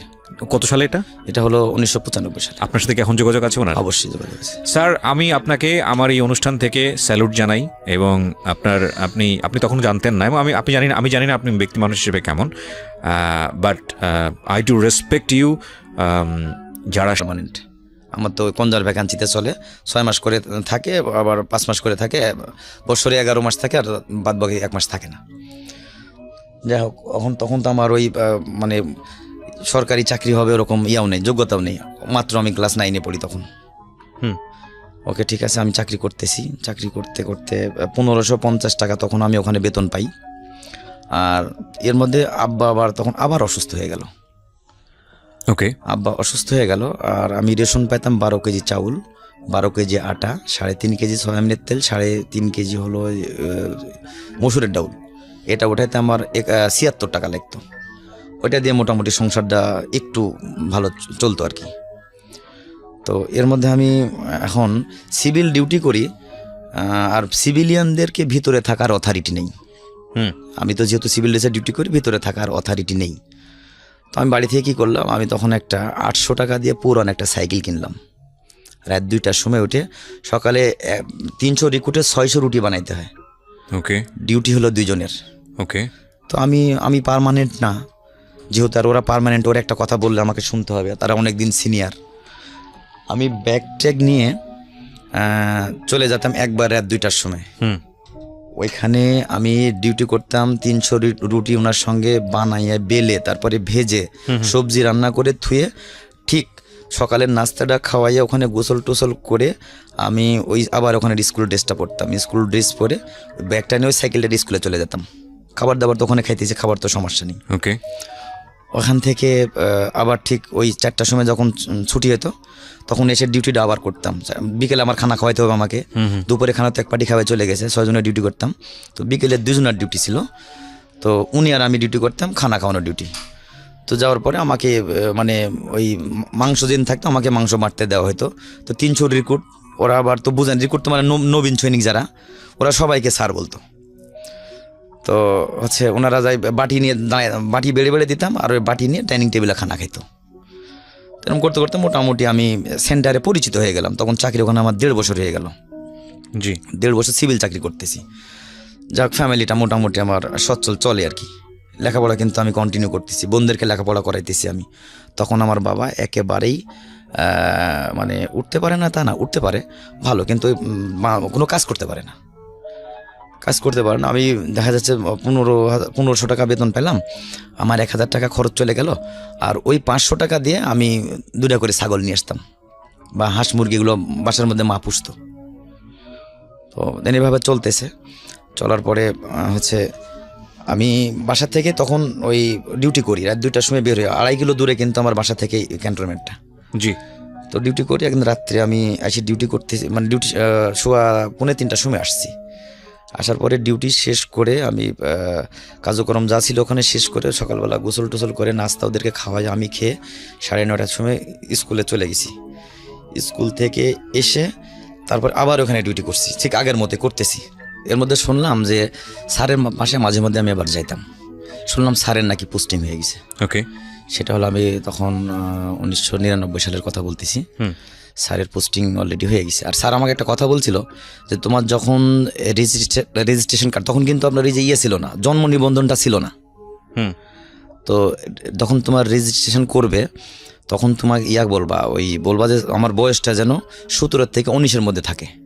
আমি আবার এই কথাটা আবার ওই যা ফর্ম ফিল আপ যখন করি তখন কিন্তু আমি আমার ওই কেরানি স্যারকে বলছিলাম, কেরানিকে, আমার স্কুলের যে কেরানি ছিল ওনাকে বলছিলাম যে এই করতে বলছি।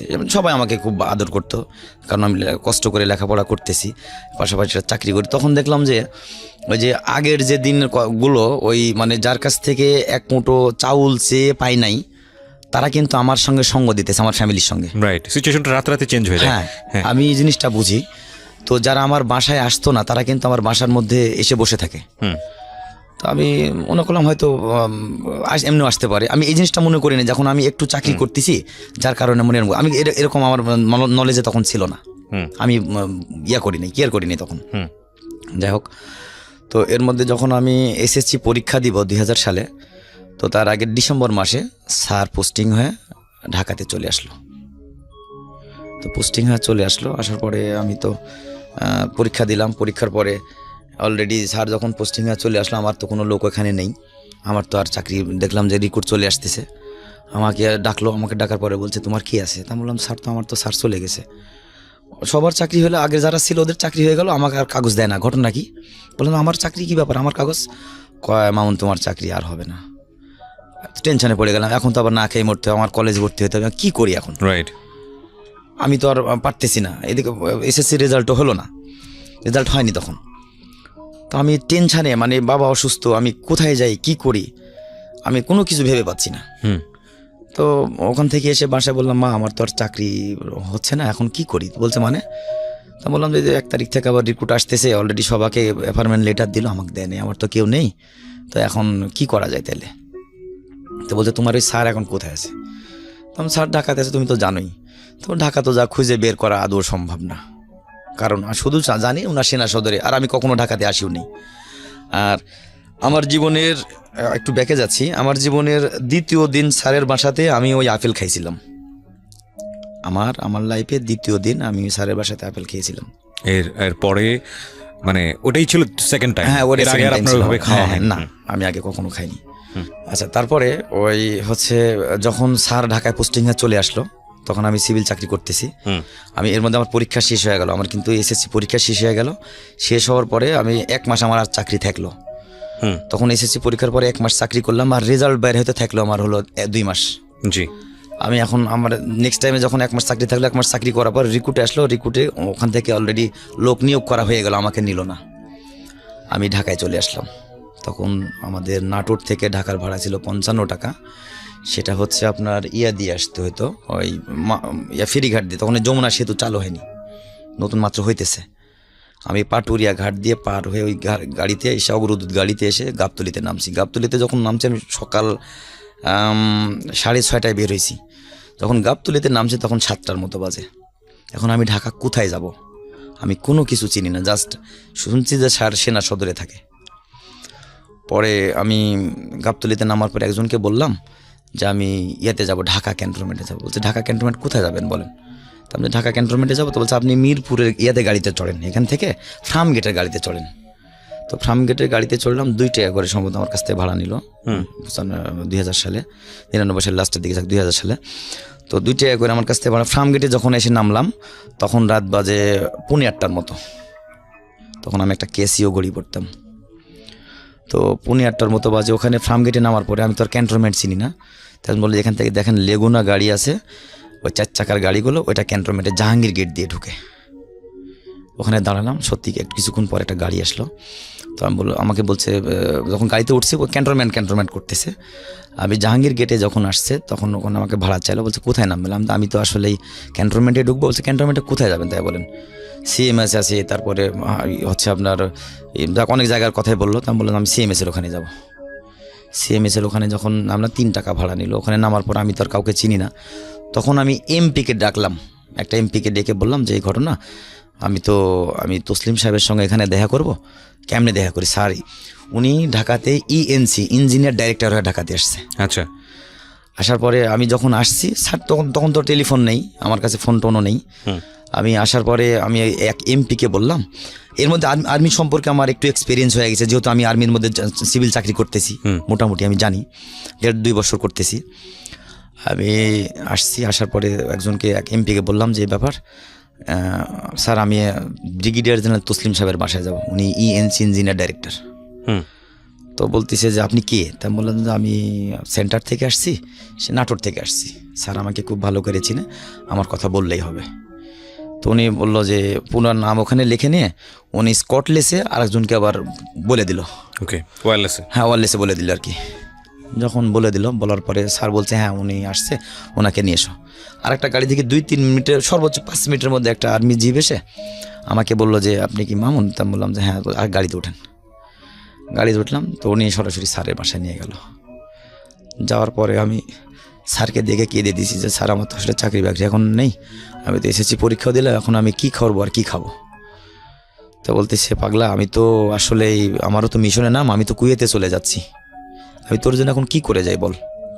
আমি বললাম জানি না স্যার, আপনি কি করবেন, আপনি যদি আমাকে এইভাবে রেখে যান, আমার বাসার মধ্যে ছোট 2টা বোন আছে, আমার বাবাও অসুস্থ, তারপরে উনি কিছু করতে পারে না, বৃদ্ধ মাটা আছে, আর এইভাবে যদি আমাকে রেখে যান স্যার, আমি হয়তো না খেয়ে আমাকে মরতে হবে, অথবা আমাকে আবার সে আগের জায়গায় রিক্সা চালাইতে হবে। তো এর আগে কিন্তু একটা কথা আমি বলতে ভুলে গেছি, খুব ইম্পর্টেন্ট কথাটা। যেদিনকে স্যারকে আমি করতে গেছিলাম, ওই যে এট ফার্স্ট স্যারের বাসায় আমি খেজুরের গুড় রাখতে গেছিলাম, ওদিনকে আমার 80 টাকা দাম হয়, 80 টাকা মিটাই নিয়ে উনি আমাকে 100 টাকা দিছিল। আচ্ছা।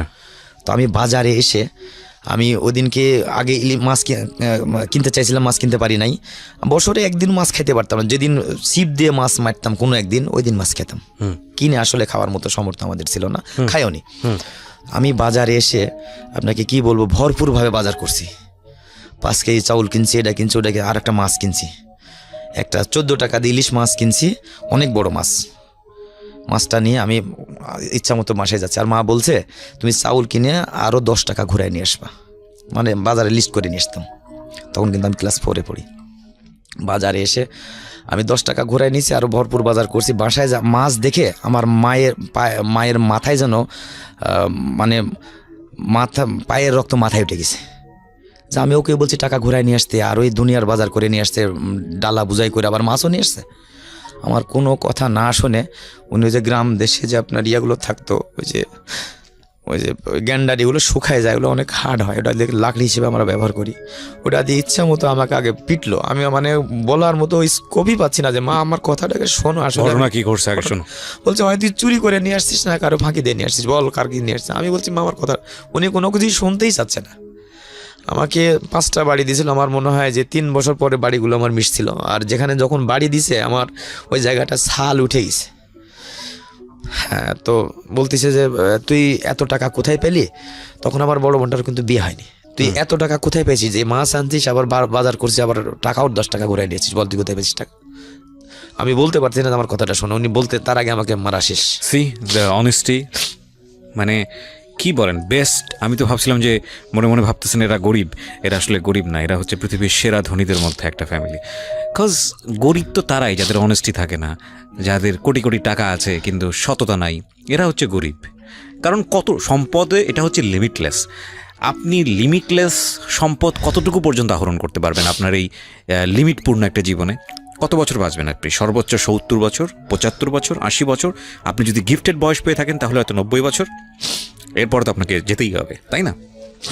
এই 90 বছরে এই পৃথিবীর এত এত সম্পদের কতটুকু ভক্ষণ করার সামর্থ্য আছে আপনার, কিংবা কতটুকু আর্ন করার সামর্থ্য আছে আপনার? কিন্তু এই 90 বছরের জীবনে বেস্ট জিনিসটাই অনেকে টাচও পায় না লাইফে। That is call honesty. এই ফ্যামিলির কিচ্ছু ছিল না।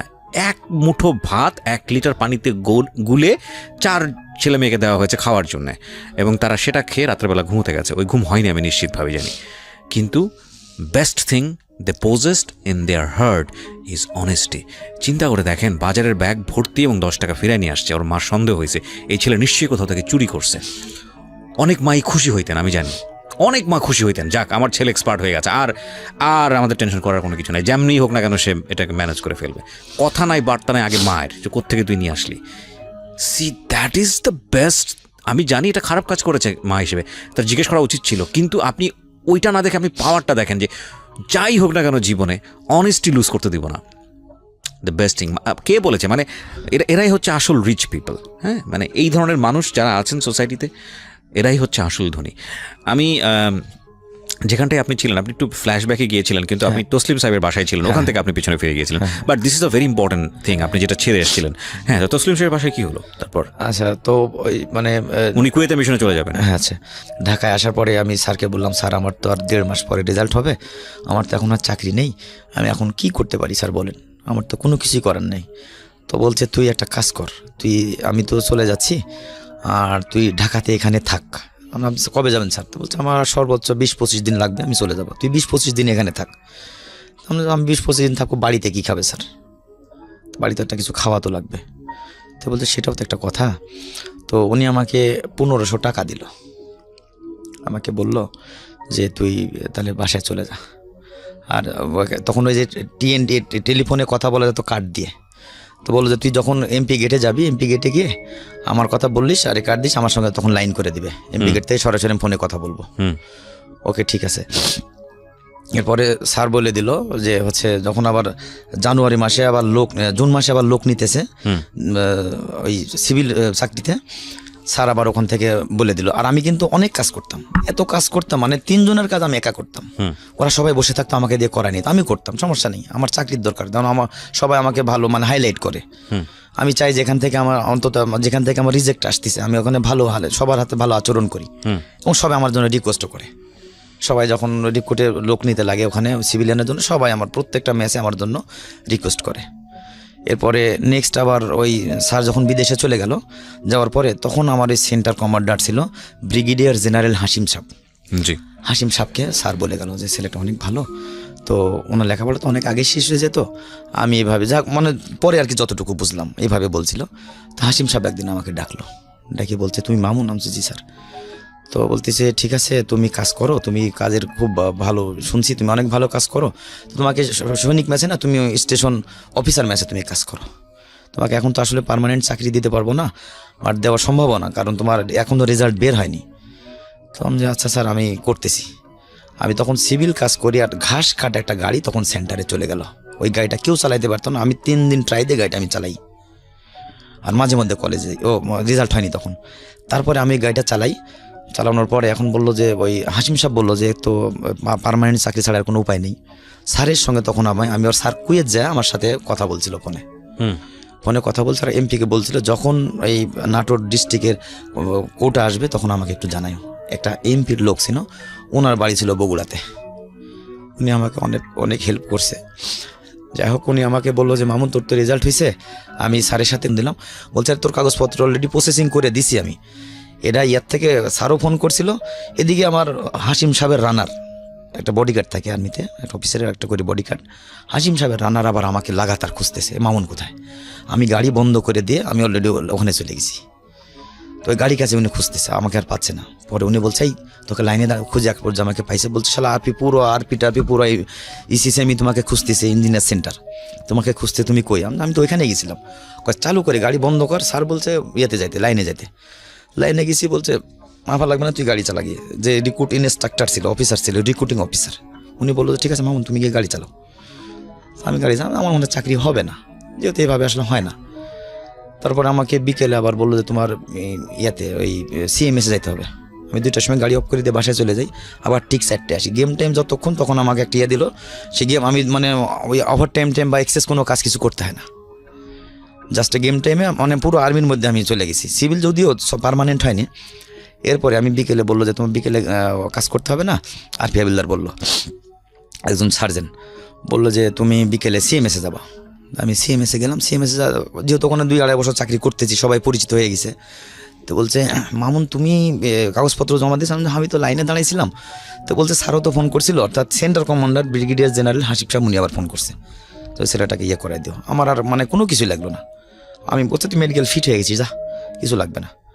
অলরেডি আমি ওখান থেকে আবার রিটার্ন আসলাম। চাকরি মনে হবে না, যা আমাকে শুধু জাস্ট ইয়া করতেছে আমার সঙ্গে। এইভাবে চাকরি, আমার লাইনে দাঁড়াইলাম না। এরপরে হচ্ছে আমি মেডিকেল করলাম না, আমার কোনো ভাইবা রিটেন পরীক্ষা নেই, কাগজপত্র নিয়ে রাখছে আরপি হাবিলদার, এটাই আর কি করে চাকরি হয় আমার। পরে আমি গাড়ি চালাইতেছি, পরে আরপি হাবিলদারকে জিজ্ঞেস করি মাঝে মধ্যে মেজর কি চাকরি আমার হবে? তো বলছে হবে যা তুই 2001 সালে ট্রেনিং করবি 53 ব্যাচের সঙ্গে। হ্যাঁ আমার চাকরি হবে। তো আমার যে টেলিং ব্যাটালিয়নের সিও ছিল, উনি মেজর জাহেরুল হাসান, খুবই কড়া অফিসার ছিল। তো উনি আমাকে একদিন ডাকছে, মেজর জাহেরুল, আমি আবার টেলিং ব্যাটালিয়নের আন্ডারে। মেজর জাহেরুল হাসান যদি কাউকে ডাকে তো নিশ্চিত মনে করতে হবে হয় ওনার পোস্টিং না, চাকরি থাকবে না। সিভিল যদি হয় তাহলে মনে করতে হবে যে চাকরি থাকবে না, আর যদি ফৌজি হয় তাহলে মনে করতে হবে পোস্টিং হয়ে যাবে। যখন শুনছি যে মেজর জাহেরুল হাসান আমাকে ডাকছে, আমার তো হাত পায়ের পানি নেই যে আমার চাকরিটা এবার শেষ। আমার তো ওই হাই হ্যালো করার মতো কেউ নেই। স্যার কুয়েত থাকে, উনি যদি একটু করলে করলো, না করলে নেই। আর আমি হাসিম সাহেবের বাসায় এভাবে যাইনি, সামনাসামনি পড়িও না আমি। পরে হচ্ছে আমাকে ডাকলো, ডাকার পরে আমি 11:30টার দিকে অফিসে ঢুকলাম, টেলিং ব্যাটালিয়নের অফিসে ঢুকলাম। ঢুকুন পরে বলছে এই মামুন এদিকে আসো। আমি গেলাম, স্যারের রানার আছে। বলছে তোমার কি কাজ করার ইচ্ছে আছে? তা আমি বললাম যে স্যার কাজ তো আমার অবশ্যই করার ইচ্ছা আছে, কেন কাজ করবো না, আমি তো কাজ তো করি। কয় না তোমার কোনো কাজকর্মের ঠিক নেই, তুমি যেভাবে আর্মিতে কাজ করতেছো এভাবে আর্মিতে কাজ হয়? আমি স্যার আমি তো ঠিকই করতেছি। কয় না তোমার কোনো কাজ ঠিক নেই, তুমি এই সামনে 1 তারিখে রিক্রুট চলে যাবে, যাওয়ার পরে তোমাকে আর কাগজপত্র দিব না, তুমি বেরা চলে যাবা, তোমার আর প্রয়োজন নেই। তখন আমি বললাম স্যার যদি আমাকে এখান থেকে বিদায় করে দেন, আমার ছোট 2টা বোন আছে, বাবা একেবারে কিছুই করতে পারে না, তাহলে আমার না খেয়ে মরতে হবে স্যার। তো হ্যাঁ বললাম, তখন বলতেছে যে তুমি না খেয়ে মরলে কি আমার দেখার আছে? সেটা তো আমার দেখার নেই, তুমি চলে যাও। That is actually army language. হ্যাঁ এটাই হওয়া উচিত। আচ্ছা ওকে। তারপরে আমি বলছি ঠিক আছে এখন তুমি চলে যাও। আমি অফিস থেকে ঠিক বের হয়, মানে আমি ওই জায়গায় মনে হচ্ছে আল্লাহ তুমি মাটি ফেটে 2 দিকে যাও, আমি মাঝখানে ঢুকি। আসলে আমার কাজে কোনো ঘাপা লেগে আমি তো কাজ করিনি। মানে আপনি তো আপনার টেস্ট করছেন ডিফারেন্ট ওয়েতে। হ্যাঁ আচ্ছা ওকে। তখন উনি যখন চলে যেতাম বলছে মাউন্ট ঘুরে আসো, এই ঘোরো এদিকে আসো। আসছি, আসলে তোমাকে ট্রাই করতেছিলাম। আমাকে বললো যে মামুন তোমাকে ট্রাই করে। যখন আমাকে এই কথা বলছে তখন আমি স্যারের সামনে কেঁদে দিছি, দিয়ে এনে বলছে তোমার তো আসলে এখন চাকরি হবে না, তোমার এই কাগজপত্র নিয়ে যাও। তো আমি বললাম যে স্যার তাহলে আমার ক্যাজুয়ালিতে চাকরিতে রাখেন, আমার পার্মানেন্ট চাকরির দরকার নেই, আপনি আমার ক্যাজুয়ালি চাকরিতে রাখেন। তো বলছে না সেটাও আর পারবো না। তো আমি বললাম যে স্যার কী করবো? তখন আমি মানে এতই কান্না করতেছি, আবার চলে আসতে বলছে ওটা খুলে তোমার কাগজপত্র ঠিক আছে নাকি দেখে নিয়ে গেলে না। পরে আমি কাগজ টান দিয়া করছি, খুলেই ফেলছি, স্ট্যাপলার মারা ছিল, টান দিয়া খুলে দেখতেছি যে আমার রেফারমেন্ট লেটার। আমি যখন আমার রেফারমেন্ট লেটার দেখছি যে আমি বাংলাদেশ সেনাবাহিনীতে এত তারিখে আমি অ্যাটেন্ড করতে যাচ্ছি, এগুলো নিয়ে আমাকে আসতে হবে। এটা আমার আগের যে রেফারমেন্ট লেটার দিত ওইটাতে ছিল আপনার ওই বাংলাদেশ সেনাবাহিনীতে আপনার ওই ক্যাজুয়ালি চাকরিতে এতদিনের জন্য তোমাকে নিয়োগ করা হলো, আর ওখানে লেখা ছিল বাংলাদেশ সেনাবাহিনীতে পার্মানেন্টভাবে নিয়োগ করা হলো। তখন আমার দেখার পরে আমার মনে হইতেছে আমি আর পৃথিবীতে নেই, মানে এত বেশি লাগতেছিল মানুষ যে আনন্দে কান্না করে ভাই, আমি আগেও বুঝছি, কিন্তু ওই দিন আমি চিল্লা কান্না করছিলাম, বলছি আরে স্টপ, তুমি থামো মামুন থামো, আসলে এটা এরকম করতেছো কেন? স্যার আসলে এই আনন্দটা আমার জীবনে, actually he wants to see, উনি হয়তো আপনাকে থামাচ্ছিল, বাট ভিতরে ভিতরে আমরা যত কিছুই হই না কেন, আমরা ভিতরে ভিতরে কিন্তু খুব নরম একজন মানুষ, আমাদের সবার ভিতরেই নরম মানুষটা বসবাস করে। সে আর্মি পার্সনই হোক, পুলিশই হোক, আর বিজিবি হোক, আর আমরা সাধারণ মানুষই হই বা হর্তাকর্তাই হই, আইনবিধি হই না কেন, আমাদের প্রত্যেকের ভিতরে কিন্তু একটা কোমল মানুষ থাকে, একটা অবুঝ মানুষ থাকে। এবং উনি সামহাও দেখতে চাচ্ছিল যে আপনার রিয়াকশনটা কী হয়, বিকজ আপনার এইরকম একটা যাত্রা মানে তো you are getting a ticket to live very good, না মানে খুব ভালো কোথায় ছিলেন সেখান থেকে কোথায় যাচ্ছেন, এটা হয়তো কারোর জন্য কিছুই না এরকম একটা চাকরি, কিন্তু ওর ফ্যামিলির জন্য এটা কত বড় আশীর্বাদ, একটু চিন্তা করে দেখেন। আচ্ছা, একটা প্রশ্ন অনেকেরই আসতে পারে যে আর্মিতে চাকরি হওয়ার বিষয়টা তো আসলে এরকম না, এটা যে আপনার হয়তো অনেকেই আপনার বিষয়টা ব্যাকগ্রাউন্ডটা জানতো, যে কারণেই আপনার উপর একটা সিম্প্যাথি ছিল, কিন্তু মেডিকেল তো মাস্ট। আচ্ছা, মেডিকেলটা যখন আমরা আর্মির ভিতরে সিভিল চাকরি করতাম, তখন আমাদের 100% মেডিকেল করে, আমার কোনো প্রবলেম আছে কিনা। ও সিভিল অবস্থায় আপনার মেডিকেল হয়েছিল? প্রতি 15 দিন পর পর মেডিকেল করতো, যার কারণে মেডিকেলে ফিট ছিল। ওকে, দ্যাটস ওয়াই ওনারা ওইভাবে কনসিডার করেছেন। ওইভাবে জানাই তো আমরা এখানে যে জব করতেছি। তো আপনার জবটা কিসে হলো 2000 সালে? ওটা কিসে জয়েন করলেন? তখন আমি বাংলাদেশ সেনাবাহিনীতে আমাকে যোগদান করার জন্য এফআরএম লেটার। এটা কি সোলজার হিসেবে জয়েন করলেন? সোলজার হিসেবে জয়েন করলেন। আচ্ছা, তখন আমি ওই এফআরএম লেটার পাওয়ার পরে মানে আনন্দে আত্মহারা হয়ে গেছি। ইভেন তখন আমার কাছে টাকাও নেই। তখন অ্যাডজুটেন্ট সাহেব যে ছিল স্যারের বাড়ি টাঙ্গাইলে, তো উনি ক্যাপ্টেন ছিল, ক্যাপ্টেন আসাদ সাহেব, উনি আমাকে খুবই ভালোবাসতো। তো উনি আমাকে ডাক দিল, যখন সিও সাহেবের রুম থেকে বের হয়েছি, অ্যাডজুটেন্ট উনি একজন ক্যাপ্টেন, উনি আমাকে ডেকে বলছে, মামুন এদিকে আসুন। আমি স্যারের সামনে গেছি। স্যার বলেন, বলতে আসলে তোর জীবনটা সার্থক। স্যার হ্যাঁ আসলেই স্যার, আমরা সবাই তোর জন্য রিকোয়েস্ট করছি।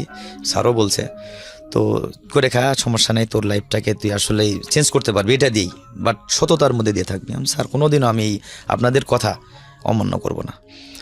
বলছে তুই এখন বাসায় বাইরে গিয়ে মিষ্টি কিনবি। তখন আমাদের ওখানে একটা বাজার ছিল, 35 টাকা কেজি মিষ্টি পাওয়া যেত।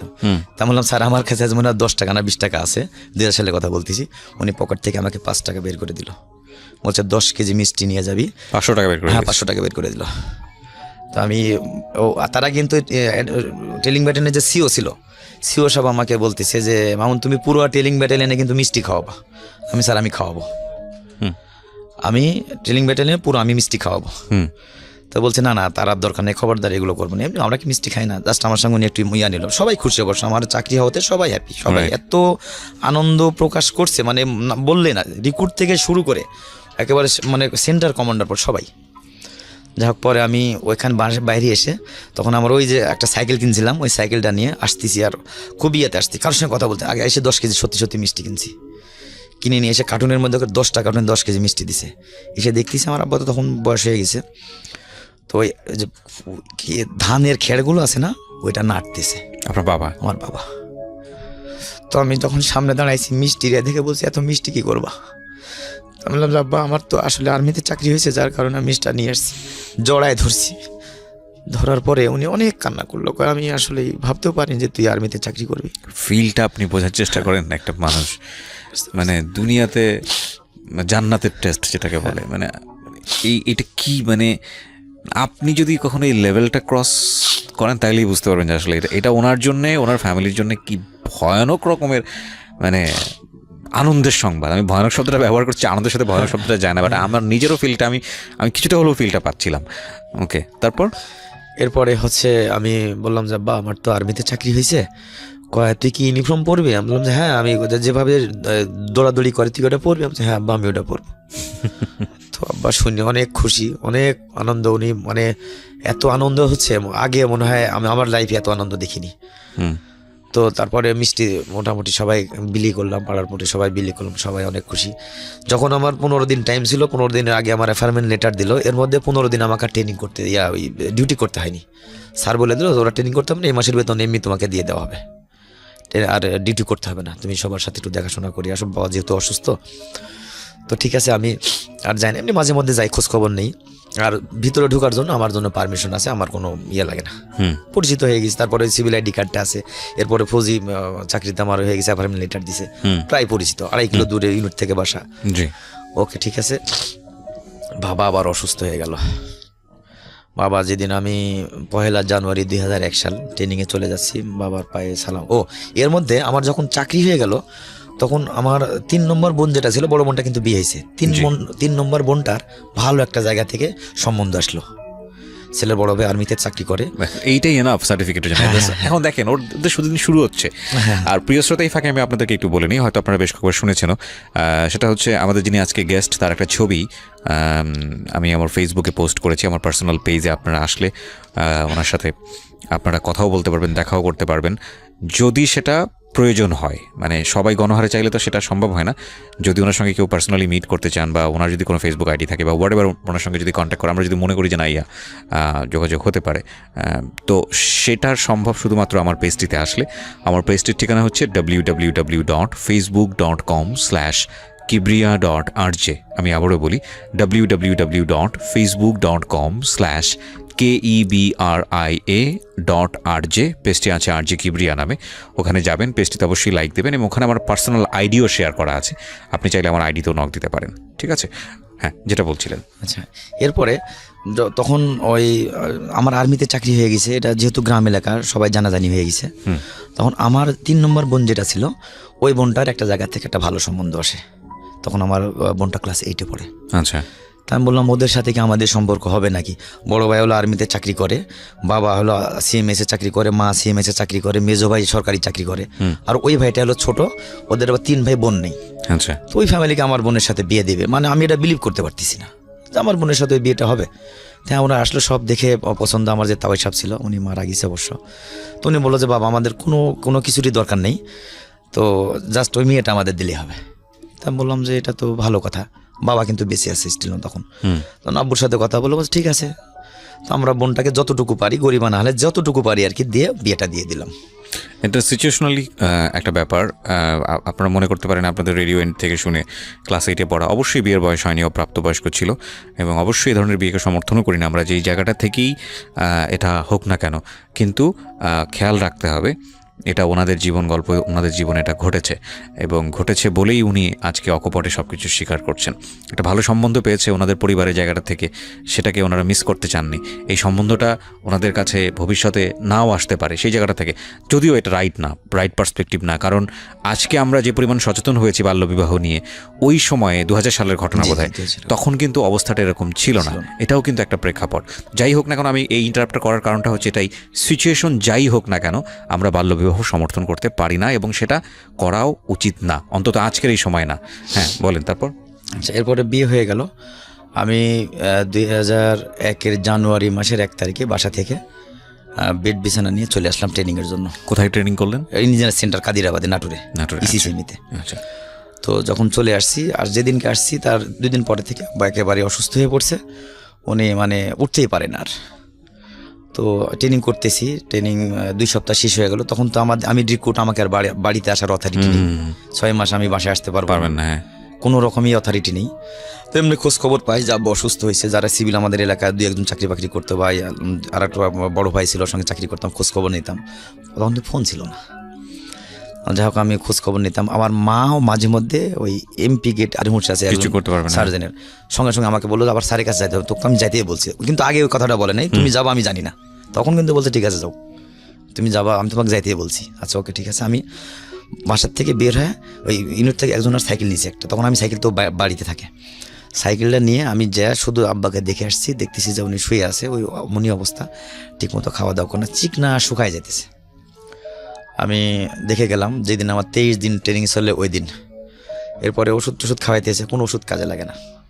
আবার আমার যেদিন ট্রেনিং চলে হলো 1 মাস 7 দিন, ওই দিন আমি আবার মাত্র 37 দিন আবার ওই দিন ওইভাবে ঠিক এসে, আগে যে প্রসেসে আসছিলাম ওইভাবে আরপি আব্দুল কাদের বলে আমি শুক্রবারে করে দেখতে আসি। ওই দিন পিটি প্যারেড থাকে না, সন্ধ্যার সময় কেউ যেন না দেখে।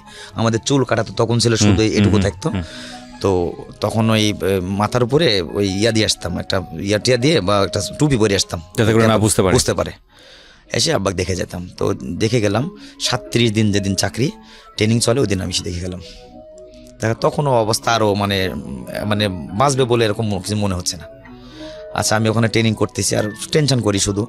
তখন কিন্তু আমার ছোট একটা বোন, ছোট বোনটা, 2 বোনের বিয়ে হয়ে গেছে। হ্যাঁ, 2 বোনের বিয়ে হয়ে গেছে, মোটামুটি ভালো। বড়টা যদিও কৃষিকাজ করে, আল্লাহর রহমতে অনেক ভালো চলে। তো মেজোটা তো অনেক ভালো, ওদের বিল্ডিং বাড়ি টাড়ি সব কিছু মানে অন্যরকম। তো এরপরে আমি যখন আমার 49 দিন চাকরি, ওই দিন আমি আবার বললাম যে মেজর আমি তো আমার আব্বাকে আজকে আবার একটু দেখতে যাবো। কয় স্যার তো বলেছে তুই যা, সমস্যা নেই। আমি ঠিক ওইভাবে এসে 10-15 মিনিট দাঁড়ায় দেখে চলে যাই, এটা ওটা নিয়ে আসি আর খাওয়াই যাই, খাইতে চায় না, তারপরে চলে যাই। এরপরে আমি চাকরি করতেছি, আমি তো আসার অথরিটি নেই।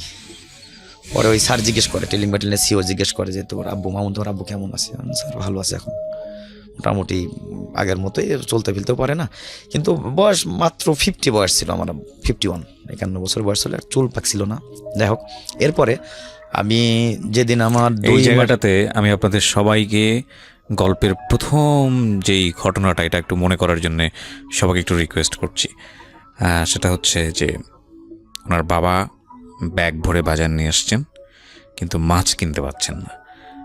এবং মাছ কিনতে পারছে না কারণটা হলো ওনার পকেটের টাকা নাই। সেটা উনি তার বাচ্চা মানে মামুন তখন অনেক ছোট, ক্লাস 4-এ পড়ে, সেই সময় বলতে পারছেন না, যিনি আজকে এই গল্পটা বলছেন এখানে মামুন বলতে পারছেন না। কিন্তু সেকেন্ড টাইম ওনার বাবা এসে ওনাকে অ্যাপোলজি করেছে যে বাবা আমার পকেটে 2 টাকা, এবং এই 2 টাকার 25 পয়সা দিয়ে তুমি বাদাম কেনো, আর বাকি টাকা রিটার্ন নিয়ে যেতে হবে, কুপি বাতির জন্য তেল কিনতে হবে, কেরোসিনের তেল। এই বাবা হচ্ছে প্যারালাইজড হয়ে মৃত্যুশয্যায়। এবং আপনারা একটু পরে যে ঘটনাটা শুনবেন সেটা তো আঁচ করতে পারছেন, বাট আমি চাই যে আপনারা ওই সিচুয়েশনটা একটু মনে রাখার চেষ্টা করেন যে এই কৃষক বাবা এই ফ্যামিলিটাকে দাঁড় করানোর জন্য জীবনে কতটা সংগ্রাম করেছেন।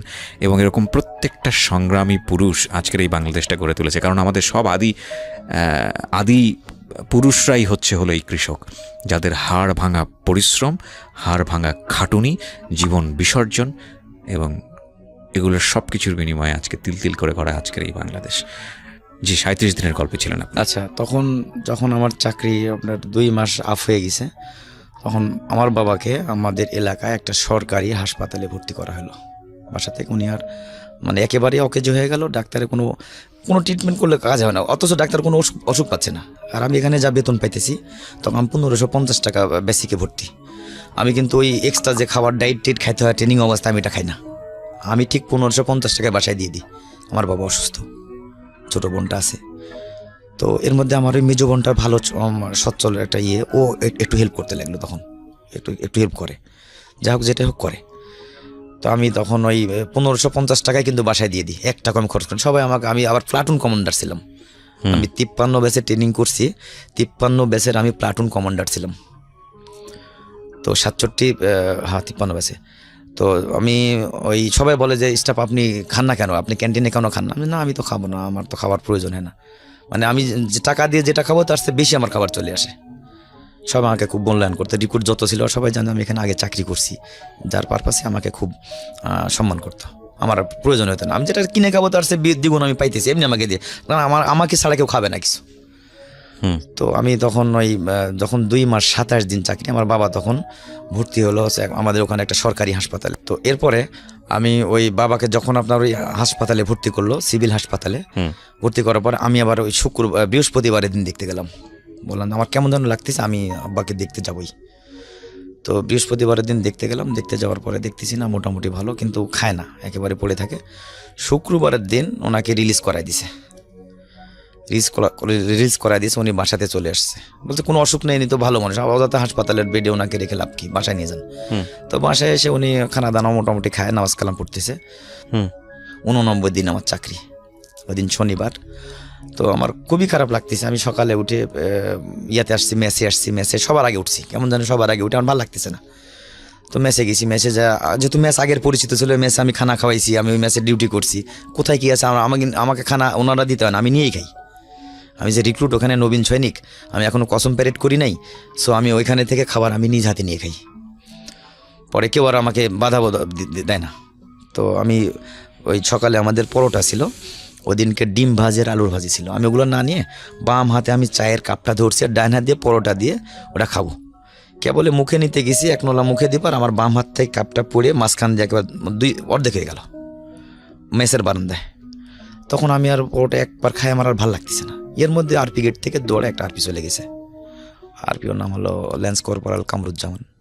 যা বলছে মামুন তোমাকে আরপি গেটে ডাকতেছে। তো আমি আরপি গেটে দৌড়াই গেলাম, যাওয়ার পরে বললাম যে কী হয়েছে? তো আরপি হাবিলদার আছে, বলছে তুমি সিভিল ড্রেস করে আসো। তখন এই হাফ প্যান্ট পরা ছিলাম, খাকি ড্রেসের। সিভিল ড্রেস করে আসো, তোমার 7 দিন ছুটি হয়েছে, ছুটি দিছে। আমার ছুটি, আমি রিক্রুট মানুষ, আমার ছুটি দিল কাকা, আমি চাইও নাই ছুটি, কেন আমি তো চাইও নেই। তারপরে আমাকে গেটে যখন ডাকলো, ডাকার পরে আমি সিভিল ড্রেসে চলে আসছি। আসার পরে দেখতেছি আমার ওই যে এক চাচা ছিল, ওই চাচা আর একটা ভাতিজা ছিল প্রতিবেশী, উনি মোটর সাইকেল নিয়ে আরপি গেটে বসে আছে। তো আমি বললাম যে কি হয়েছে, ঘটনা কি? তো বলছে না কিছু না, বাসায় চলো। এর মধ্যে আরপি হাবিলদার আমার আবার আগেই 7 দিন ছুটি করে ডাকছে। ওরা কিন্তু এই জিনিসটা আগে যা ওদেরকে বলছে, ওরা আগে যা আরপি গেটে বলছে। আরপি গেটে আবার সিও সাহেবকে ফোন করছে, ট্রেলিং ব্যাটালিয়নের সিওকে ফোন করছে, উনি তখন আবার আগে ছুটি আমাকে করে রাখছে। পরে আমি যখন মোটর সাইকেলে উঠে মোটামুটি কোয়ার্টার কিলো আসছি, এর মধ্যে কি মাইকিং করতেছে, আমার আব্বার নাম নিয়ে মাইকিং করতেছে, উনি মারা গেছে। তখন আমি বললাম কিরে তোরা আমাকে কিছুই বলিস নাই। তো বাসায় যায় দেখতেছি ছোটো বোনটা কান্নাকাটি করতে, অনেক মানুষজন, বড়ো বোনটাও আসছে, মেজো বোনটাও আসছে। তো দাফন কাফন করলাম, করার পরে 7 দিন আমাকে ছুটি দিছিল। শুক্রবারে অনুষ্ঠান করলাম, করার পরে হচ্ছে এর মধ্যে এখন আমাকে চাকরি করতে হবে, আমাকে ওই ফ্যামিলিকে হাল ধরার মতো আমি একজন, শুধু বৃদ্ধ মার ছোটো বোন, আর কেউ নেই। তখন আমি যখন বাবাকে, সবচেয়ে বড় কষ্ট, আমি আমার বাবা আসলে আমার সুখটা দেখে যেতে পারিনি। এর মধ্যে একটা কথা বলছিল, বাবা তুমি অনেক টাকার ধনী হবে, আল্লাহ তোমাকে অনেক ধন সম্পদ দিবে, কথাটা কিন্তু আমার বাবা আমাকে বলছিল। তো বাবাকে যখন দাফন করে আসলাম, দাফন করার পরে ইয়ে করলাম, ওই 7 দিন পরে আবার আমি অ্যাটেন্ড করলাম। এরপরে আমি ট্রেনিং শেষ করে ওখান থেকে যখন আমি ইউনিটে পোস্টিং চলে গেলাম 6 মাস পরে, জুলাই মাসের 13 তারিখে মনে হয় আমি ইউনিটে চলে গেলাম। তো বাড়িতে শুধু ছোটো বোনটা তখন, ইভেন ওই বোনটা তখন আমার 7-এ পড়ে। তখন আমি টাঙ্গাইলে পোস্টিং চলে গেলাম, ঘাটাইল ক্যান্টনমেন্ট টাঙ্গাইলে। ওকে, ওখানে পোস্টিংয়ে চাকরি করতেছি। তো চাকরি করতে করতে এর মধ্যে আমার চাকরি 2 বছর হয়ে গেল। ওখান থেকে আমার ইউনিট চলে যাবে হলো ঢাকাতে। তো এর মধ্যে আমি আবার ওই যেখানে যাই, আল্লাহর রহম প্রত্যেকটা অফিসার আমার প্রতি কেমন যেন উইক, মানে আসলে আন্তরিকতাটা বেশি দেখায়, এবং খারাপ আচরণ আমি করিনি, এখনও করি না। ইভেন আমার 18 বছর চাকরি চলতেছে, কেউ বলতে পারবে না যে আমি কার সঙ্গে খারাপ আচরণ করছি। আমার জুনিয়র আমার সঙ্গে খারাপ আচরণ করে, বাট আমি ওদেরকে কখনো পাঙ্গা দিই না, যা অনেকে দেয়, আমি সেটা দিই না। তো এরপরে আমি ঘাটাইল থেকে যখন আমার ইউনিট হিলে চলে যায়, 3 বছর করে হিলে চলে যায়। তো আমি বললাম, আমার যে সিও ছিল লেফটেন্যান্ট কর্নেল আকবর সাহেব, আমি স্যারকে বললাম স্যার আমার তো শুধু মার ছোটো বোনটা বাসায়, আমাকে পোস্টিংটা ঢাকাতে করে দেওয়া যায় না স্যার? আমার মুখের দিকে তাকায় উনি কোনো কথা না বলে উনি আমাকে ঢাকায় পোস্টিং করলো। তো 2 বছর চাকরি, তখন আমার 2 বছর। এরপরে ছোটো বোনটা তখন ক্লাস 10-এ পড়ে, আমার কাছে ঢাকায় বেড়াইতে আসতেছিল। ট্রেনের মধ্যে ঢাকার এক ছেলের সঙ্গে আমার বোনের দেখা হয়। আমার মাও কিন্তু ইভেন আসতেছে ঢাকাতে আমার কাছে বেড়াইতে, আমার মামা ঢাকায় থাকতো, একটা গার্মেন্ট চাকরি করতো। তো আসতেছে, আমার বোনটাকে দেখে, এই গাজীপুরে আমার বোন বিয়ে হয়েছে, তো ওনার ফোন নাম্বার ওনাকে দিয়ে দিছে। তো আমার তখন আমি একটা নাম্বার চাই, তখন 10 ডিজিটের নাম্বার ছিল, 11টা হয়নি। তো আমি একটা ফোন ব্যবহার করতাম, আমার নাম্বারটা আমার বোনটা আবার দিয়ে আসছে। রাত্রে দেখি ছেলেটা আমাকে ফোন করছে, ফোন করার পরে বললো ভাই এই ব্যাপার, আপনার বোনকে দেখে আমাকে, মানে একেবারে ওপেনই আমাকে সে প্রপোজ করছে, আপনার নাকি বাবা নেই, আপনার বোনটা দেখে আমার খুব ভালো লাগছে। আমার বোন দেখে আপনার ভালো লাগলে আমি তো আপনাকে দেখি নাই, বলছে আমাদের বাসায় আসেন। এক পর্যায়ে খুবই রিকোয়েস্ট করলাম, আমার বোন এখানে থাকলো, আমি আমার মামাকে গিয়ে ওর গাজীপুরে ওনার সব কিছু দেখে আমি বিলিভ করতে পারতেছিলাম না যে ওই ছেলের সঙ্গে আমার বোনের বিয়ে হবে।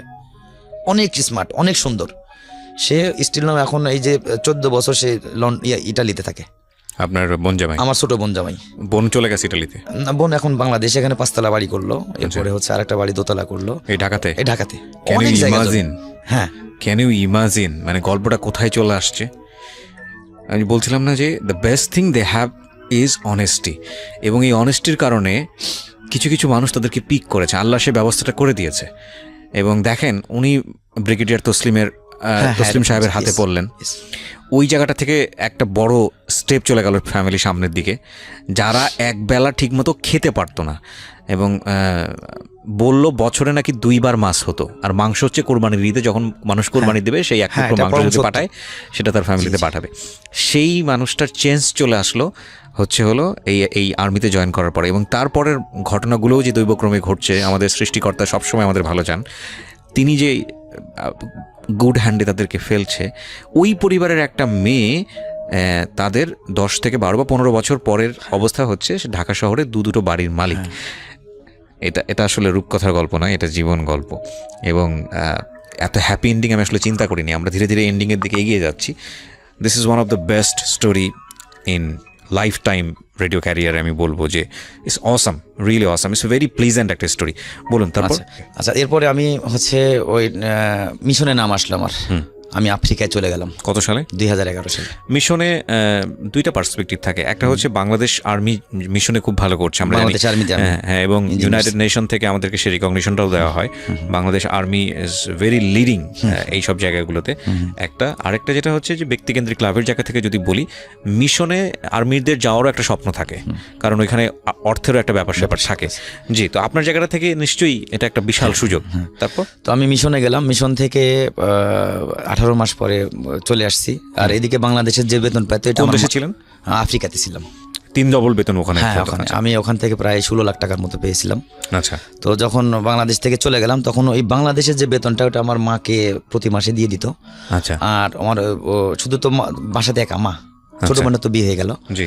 এরপরে হচ্ছে ওই আর মিশনের যে টাকাটা, ওই টাকাটা তো আমরা বাংলাদেশে আসার পরে পাই। ওটা ইউএস থেকে টাকাটা আসে, জাতিসংঘ থেকে টাকাটা আসে, তারপরে আমি পাই।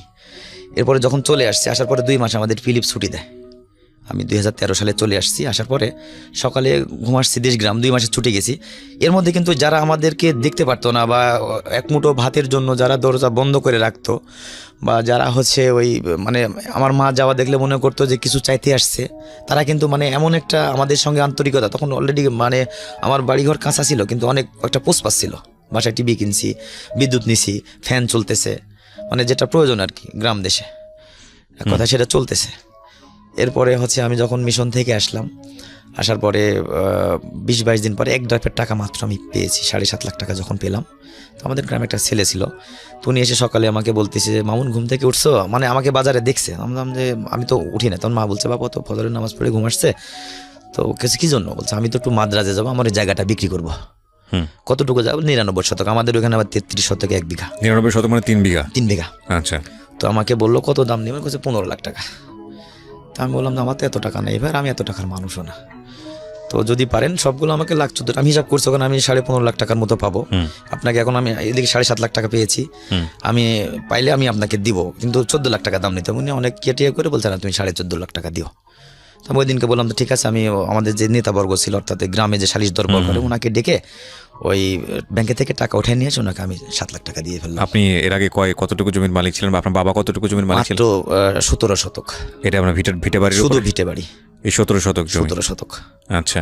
এরপরে হচ্ছে ওই উনি আমাকে ঠিক আছে 7 লাখ টাকা দিয়ে দিলাম, ওই ভাইকে দিয়ে প্রমাণ রেখে দিলাম, যাতে না বলতে পারে দেয় নাই। ওকে দেওয়ার পরে 1 মাস পরে শুনতেছি যে এর মধ্যে আবার ওই টাকাটা আবার 3 লাখ পাইলাম, ওই 3 লাখও দিয়ে দিলাম। 1 মাস পরে শুনতেছি এখানে ইঞ্জিনিয়ার কলেজ হবে, কোথায়? আমার জায়গার পাশেই। আচ্ছা। তো ইঞ্জিনিয়ার কলেজে বাউট হবে। বাংলাদেশে বাউট হলো 2টা, একটা হলো ঢাকাতে আর একটা হলো নাটোরে, ইঞ্জিনিয়ার সেন্টারের সঙ্গেই। আচ্ছা। হ্যাঁ, আমার টাকা যখন আমার জমি রেজিস্ট্রি হয়ে গেল, কিছুদিন পরে খালেদা জিয়া শেখ হাসিনা গেল। শেখ হাসিনা যাওয়াটা ওদের ভিত্তি প্রস্তুতি স্থাপন করে আসলো, আমাদের বর্তমান প্রধানমন্ত্রী। হ্যাঁ, বর্তমান প্রধানমন্ত্রী। জি। আসার 15 দিন পরে ওখানে মানে লাগাতার গাড়ি মাটি ফেলতেছে, মানে হাজার হাজার গাড়ি, সব সেনাবাহিনীর লোক মাটি ফেলতেছে। আমি তো বললাম, এটা কেমন শুরু হয়ে গেল? তো ওখানে এখন 10 তলা বিল্ডিং হয়েছে, আর আমার এই জমির দাম বর্তমান 3 কোটি টাকা, ম্যাক্সিমাম 3 কোটি। যাই হোক, সবচেয়ে বড় কথা হচ্ছে যে আমি ওই বিগত দিনগুলোর কথা যখন মনে করি, আমি তখন ঠিক থাকতে পারি না। আমার বড় ছেলে কিন্তু ইভেন এখন ক্লাস 8-এ পড়ে, ক্যান্টনমেন্ট পাবলিক স্কুলে ক্লাস 8-এ পড়ে, রুল 1। মাশাআল্লাহ। আমার ছোট মেজো ছেলে, সেটা হলো ক্যান্টনমেন্ট মাহমুদুল হাসান ছাপারে, রুল 1। মাশাআল্লাহ, মাশাআল্লাহ। আমার মেয়েটা আজকের অনুষ্ঠান শোনার পরে যতবার মাশাআল্লাহ আলহামদুলিল্লাহ বলার আছে আপনারা বলতে পারেন, কারণ Allah gave them best, believe me, best. This people are really awesome. এবং এদের একটাই ক্যাপিটাল ছিল অনেস্টি। ওর মা যে গায়ে হাত তুলেছিল না, ওটা অন্যায় ছিল, জিজ্ঞেস করা উচিত ছিল, কিন্তু ওই জায়গাটা দেখতে চাই যে কতটা আতঙ্কিত ছিল ওনার মা, যে ছেলে কি চুরি করেছে কিনা।